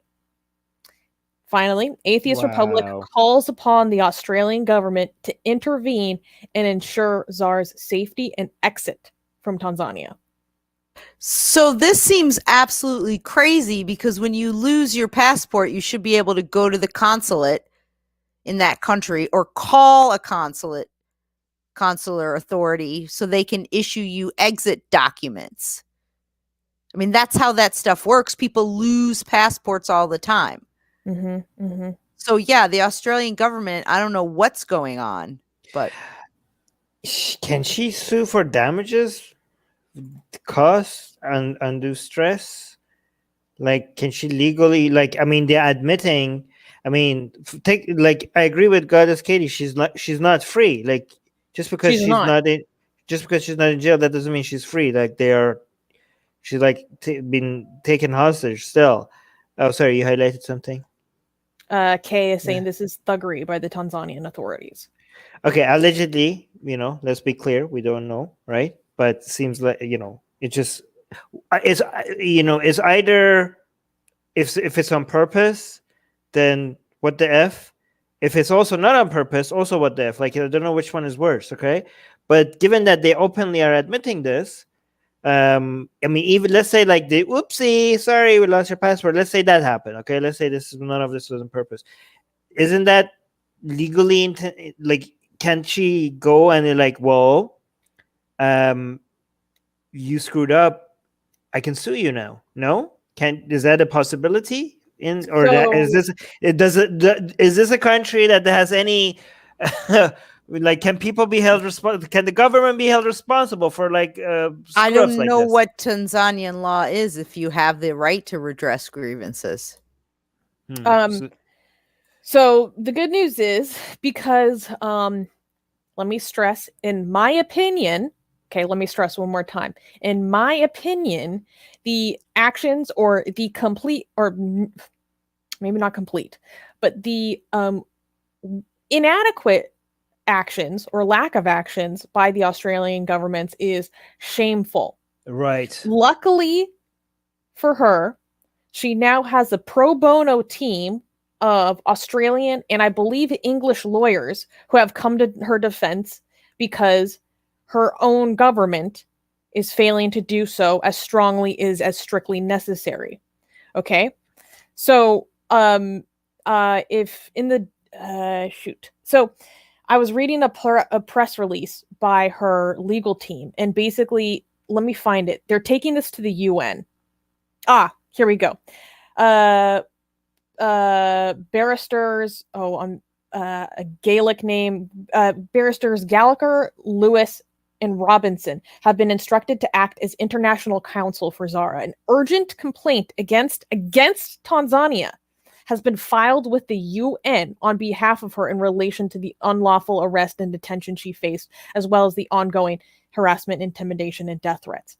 The council are also liaising with the Australian government to ensure her safe return home.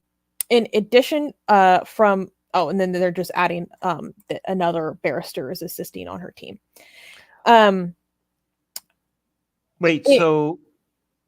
you're saying that we have individual private lawyers stepping in, working pro bono for Zara K, instead of doing something that the entire government of Australia failed to step in and do on behalf of their own citizen that was in trouble in another country?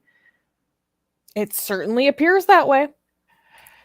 Yeah, and guys, also to force probably the Australians force their hand, I would think too. I mean, what is it like? What's the point of having an Australian citizenship if your government is not going to step up to defend you when you need? Like, look at the value of an Australian citizenship. Like, guys, every time something like this happens and your country doesn't step out, do everything and get out of there, try to do everything they possibly can to bring safety and security to their own citizen. That's one if you're an Australian, you should be like really offended because you're the prestige and the value of your citizenship just by this news was brought down significantly, right? Like you have to understand that you are signaling to the world how little it means for you to be an Australian citizen, how little value and protection you get because of having it. Like this is such a embarrassing. This is so pathetic. Your government is pathetic. I mean, if you're an Australian, I would be embarrassed if I were you right now. But go on, Susanna. This is like when the UK Foreign Office told the family of Iranian hostage, dual national, Nazanin Zaghari Ratcliffe, that they can't ensure help for her. And that they don't know if her treatment like meets the standard of hostage taking and torture. And then after her family exposed this written, which like there were more details to it, but they basically said like UK citizens cannot expect protection from the government like under these circumstances while traveling with a UK passport, which is insane. What's the point of it then? And then in retaliation, the Foreign Office then told her husband to keep quiet after he exposed this letter on their behalf. Right? It's absolutely shameful. Katie is saying the Australian government has apparently lost all confidence about going against foreign governments after losing to effing emus. I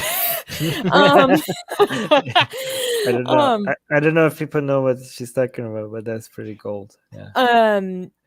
It's so frustrating. It makes me so upset. But I will celebrate the fact that there are amazing attorneys who have stepped up in her defense. And if you're watching this, thank you. Yes, and I just want to, as I always do, say attorneys don't get the amount of love and respect that they really do deserve. So yes, thank you, counselors. Right. Yeah. Also, this is this whole the fact that now we have a legal team that is working pro bono for Zara and all these other reports being brought about her case and all the crap that she has to deal with is really embarrassing to the Muslim Dawa community that tried to make it seem like her case was not a big deal. Like they were trying to make it seem like it's embarrassing to the ex-Muslim community to highlight this case, but every single person out there that went out and said like, oh, this is like they're making a big deal out of this, they're not talking about this anymore because this is not looking really good for them. They, and given that the diminishing and belittling of her situation. Yeah. I mean, the fact that you have now so many, human rights groups and organizations and lawyers trying to bring attention to this. Now, all of a sudden, these Dawa people that were like, "Oh my God, this was such a nothing burger," or like free cheese. Like every single person. I think we have one of these people in here right now saying she's claiming she is Australian. She should have given up her Tanzanian passport, as you can't be a dual national in Tanzania. Don't be hypocrite. Hypocritical approach is costing her now. I can't get into the details of why this. You're an idiot. I can't get into the details of why this is bullshit and why this is. The government themselves has announced that they're dropping charges against her. Obviously, they don't have a case on this. Yes, she's not. Wait, no, I need to yell for a second. I need to yell. The Tanzanian government has themselves demonstrated that they do not have a case on this charge, this trumped up fucking charge. Okay, this is not a matter of hypocriticalness. It literally was they were trying to get her on a technicality that didn't even apply anymore because the passport that she once had from Tanzania was no longer even applicable. They wouldn't have even let her in the country if she did use that passport. Okay? She never entered the country pretending to be a Tanzanian citizen. She doesn't even have that passport anymore. She only entered as an Australian. She was never like falsifying her citizenship. So, yes, you're dumber than the Tanzanian government, and it shows. Like if your standards are lower than them, then you're on the wrong side. So congratulations, you're the second major idiot of today, and now you're going to be highlighted here for the idiot that you are for eternity. But also, yeah, a lot of other people who were saying, well, Zara she did something illegal and she's paying the consequences. All those other like Ali Daba and all the other idiots that were saying that, and even some people from the ex-Muslim community were saying that, like, look how embarrassing it is. Even the government was saying that they didn't have a case against her. Even the government is saying they don't have a case against her, and you were just trying to be a contrarian. You thought you had this wasn't the got you that you think it was, and you jumped on the bandwagon of being anti-Zara K just because it seemed cool at the time, and now you should feel embarrassed. I'm sorry, but now every single person that give any try to exercise the idea of like, oh, people are like, this is fake news, this is fraud, like every single one of you should be embarrassed. But go on, Susanna. Okay, one more thing. Even if this was true, they should have charged her according to the processes of due process under Tanzanian law and in their constitution, okay?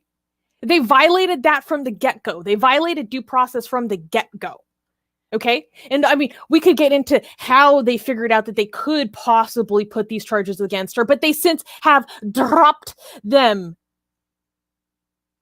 So the charges have been dropped, but they are essentially holding her hostage because they took her passport, which is preventing her from leaving the country that has no charges against her anymore. And according to them, they lost her passport. Yeah, she should. Where there were people like Faye the Most Gracious on Twitter saying against her original Tanzanian passport, how do you lose your passport? Apparently, the Tanzanian government does it too. And they're an authoritative body, and this is their key piece of evidence, right? And they're paying someone to supposedly keep track of the passport and or lose it. Somebody's job. What? It's not just... All right. Where's my fan? Okay, let's go to the... Hold on. Oh, yeah. Faye should seem like an idiot right now. I mean, she was always an idiot. Okay, one more thing. Okay. Moral of the story is, free Zara K. We demand that she is released. Her safe exit from that country must be ensured. That's a mandate. Okay? I'm staying on their ass. Okay?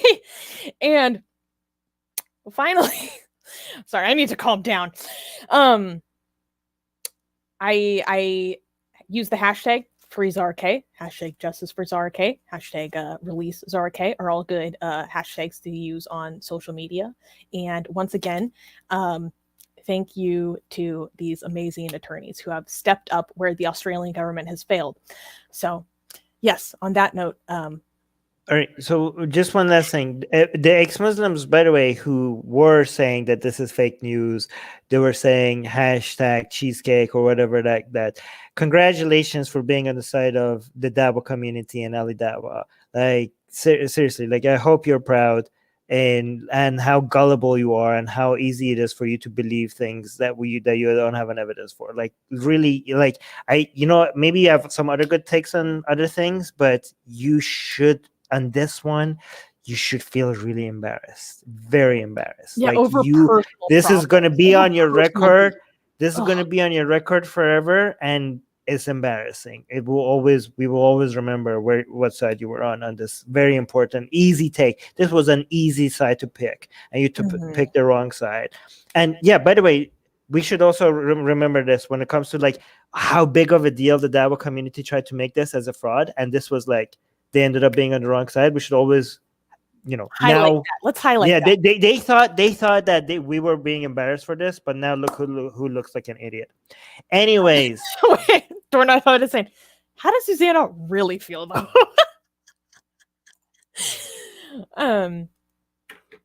So you're muted. Last news. Yes, the last news. Guys, we have an update. What's a good funeral song? Okay, finally. Next news.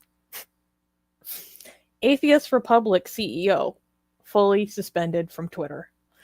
So guys, you might have heard like how I believe it was January 16th, 2021, I was suspended from Twitter without notice.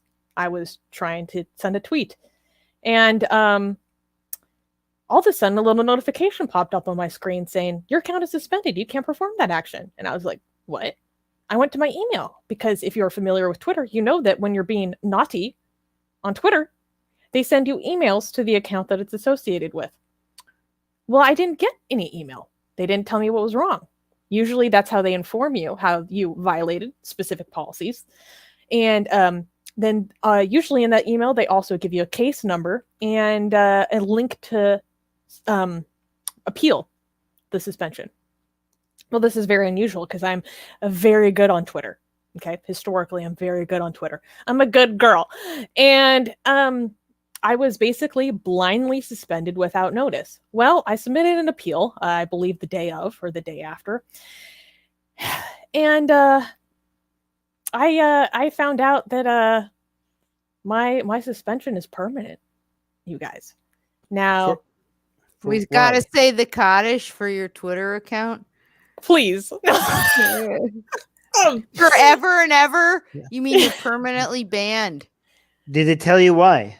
So, well, here's the deal. In the email, it said that your suspension is permanent for violating our policies on like hate and intolerance. However, they did not give me instances which met that. So like Armin got suspended for the same reason. Now you go watch our video on why we think that all those tweets that they listed as evidence about where he violated those policies. I don't think they actually violate those policies, right? Go back and watch that video. So they actually listed about 10 to 12 tweets where each one of those would have on their own been noted as worthy of full suspension, right? They never provided me with evidence of what I did that met their criteria of hate and intolerance. I have never been informed what specifically I did that was worthy of a full suspension. Just hate and intolerance. Conspiracy theory alert. It's cow vigilantes. Oh, definitely. Yeah, almost certainly. Like, almost certainly. For legal reasons, it's a joke. No, guys, this is like, it's ridiculous because this is not just the algorithm. This is after human review. And as much as I was out there with my tweets, even though none of my tweets did violate any of the community standards, they were spicy. They were spicy, but Susanna, at least they gave you evidence of what they considered to be the violation. That's not what I'm saying. Because that's not what I'm saying. Susanna said that, like, they told me the tweets that I got suspended for. With Susanna, they didn't tell her, but that's not what I'm saying. She didn't even have spicy takes. Like, they removed her from Twitter. They didn't tell her why. They didn't even tell her she was removed until she went and filed a complaint with who? Twitter with no. So it's like retaliatory. No. Oh, we didn't get into that. Armin's right. So if you guys remember a couple weeks, wait, no, Armin, I'll let you finish. Yeah, you filed. So Twitter not only didn't tell Susanna that what tweets she were a violation of the community standards, they didn't even tell her that she was suspended. She would just logged in and she was suspended, like no email, nothing. The only time after many days after she was suspended, she finally got an email saying that her suspension was permanent after she filed a complaint with the Better Business Bureau. Like, there was even no communication. And guys, when you get a confirmation that the suspension is permanent, that means human involvement. No algorithm. Okay. And I know it's hard for you, a lot of people, to believe this because you're not on our side and we might be biased, but we know for a fact that Susanna did not commit any community standards. Like, this is not a conspiracy. Like, we're not saying this, so don't believe us, but we know that this for the fact. Like, even if you're maybe suspicious about me, there's not a single tweet by Susanna that could be even interpreted in any way. So this is like, somebody somewhere, like some human somewhere on Twitter, are actively targeting me and Susanna. This is ever since we started blaspheming against Hinduism, right? So we have, and based on the evidence and the reports that we have seen by mainstream legitimate outlets out there, like, this is not some bloggers or YouTubers claiming this. There does seem to be Hindutva related connections working on Twitter staff that have targeted our accounts. Okay. Again, I'm going to say allegedly because we don't want to be certain about anything, but this is amazing that they get to do this. But again, we're not going to let this stop us. In fact, we're going to use this as a way to bring attention to what we have been doing. Anyway, Susanna, you wanted to say something? Well, you brought up an interesting point with the Better Business Bureau. So we talked a few weeks ago, guys, go find the clip about me filing a complaint at the Better Business Bureau. It's a nonprofit organization. I can't go into detail about like how it functions in the US, just Google it. Basically, what's interesting though is, so I filed the complaint with the BBB, and I got a message from them back, I believe on the 16th of February. So that is up to the month of my suspension. Okay. And they said, we tried to reach out to the business twice. We didn't hear back. And so your case is now considered closed. Like, sorry, we couldn't be of more assistance. The day after the BBB closed my complaint is when I heard from Twitter that I am now fully suspended. They still never gave me evidence as to why. So I don't know what to make of that. But on a lighthearted note, Armin captured the moment. he captured the moment that I found out that my suspension is permanent. If you would like to see how I reacted to this.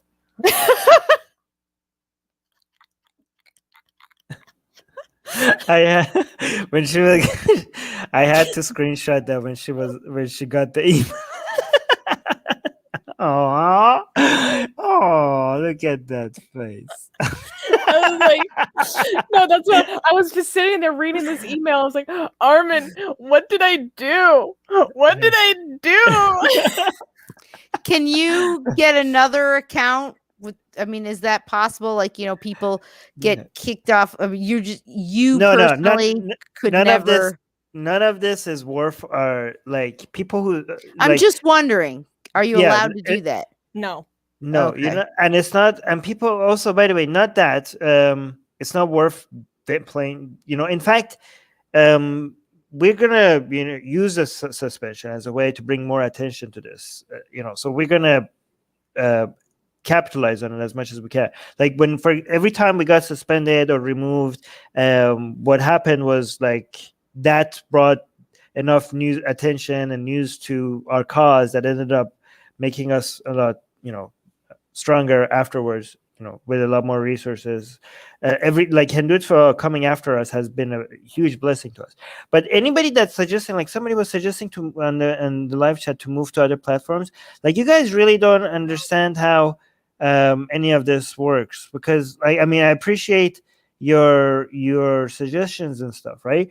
But these alternative platforms is such a waste of time for us to spend our time on. Like the amount of reach that these alternatives platforms have, the amount of the return that you get. Like when we're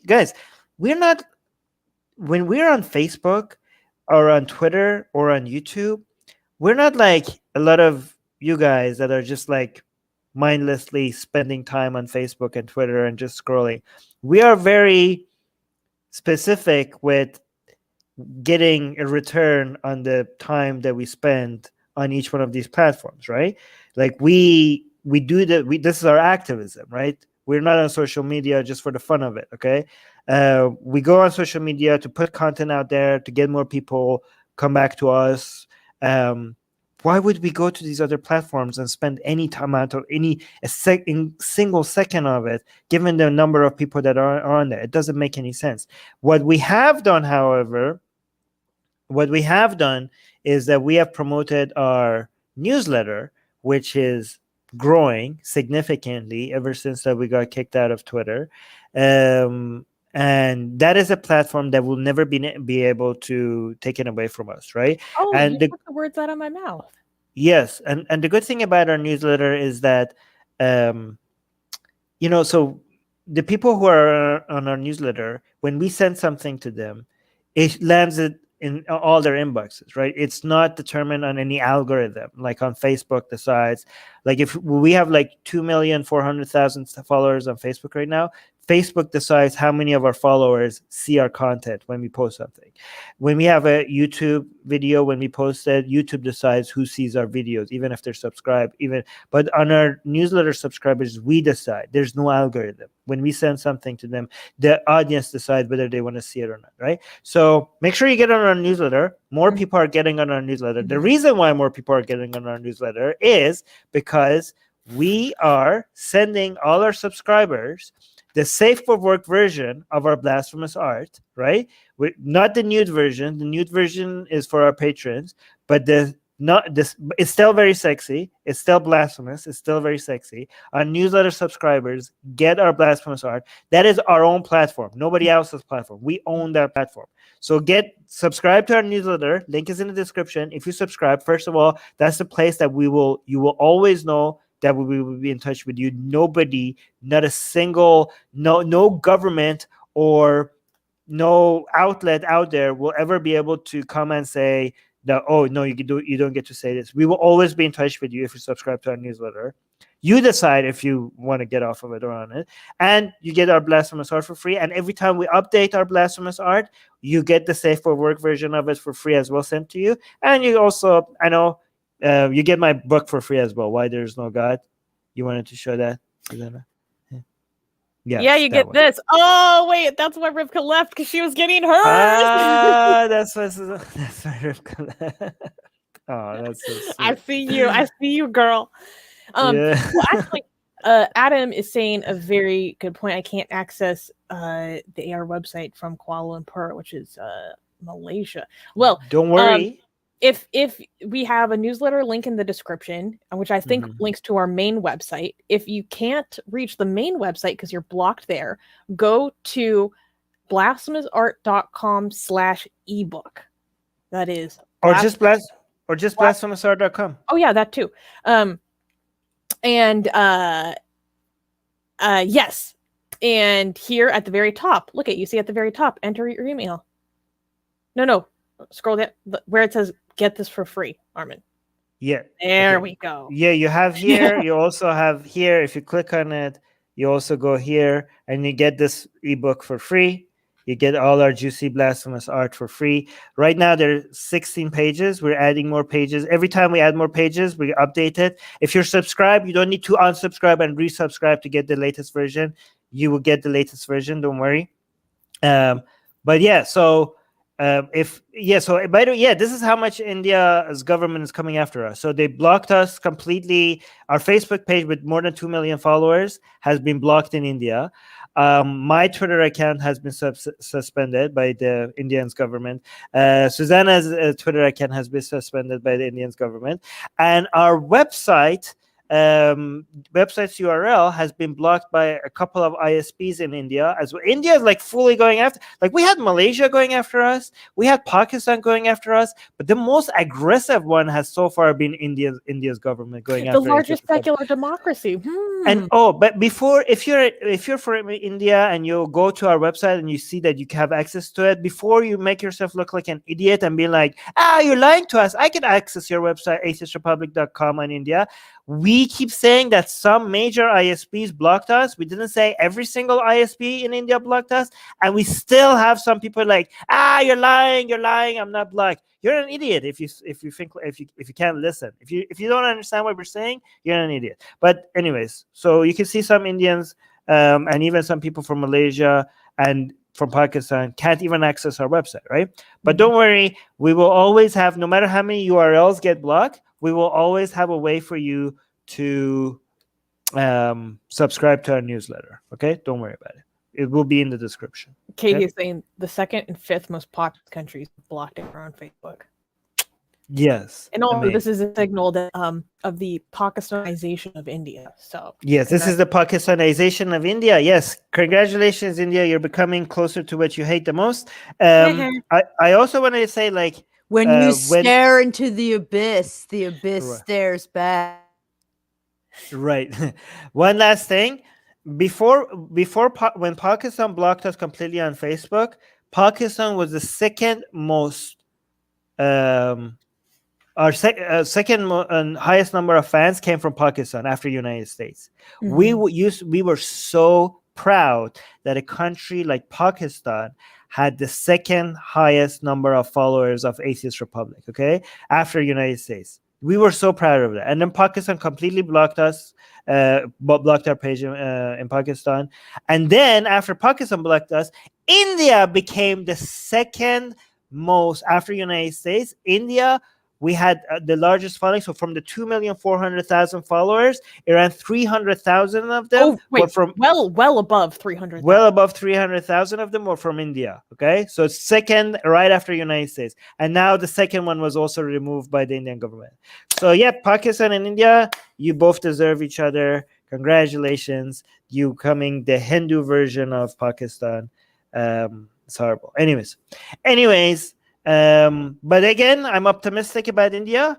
The short-term future, India is horrible. Long-term future, India, I am very optimistic based on the shift in views in the young people. Okay, even again, a lot of you don't understand how numbers work. Okay, a lot of you people say like, but Armin, the young people also think like this and this. Like, guys, it's all relative. You compare the young people to the older generation. Even if it's a still high number, if it's less, that means if things are moving in the right direction. Everything is relative. Try to understand how numbers and statistics work before you make yourself look like an idiot. Anyways, let's end this here. I have to go. Any last comments? I was just going to say, India, change for the better with your religious laws and your ethno-nationalism, but keep your food because it rocks. Don't Indian food, don't change. Don't change. Yeah. Also, you're welcome, because we are making Hinduism better with our blasphemy. Right? Exactly. We're improving. We're not India. We're not going away. You could block us on Facebook. You could block our websites. You could remove us from Twitter. But Atheist Republic has its focus on India. We're coming to India. We're improving your culture. We're improving your goddesses, and you're welcome. Anyways, bye. Bye.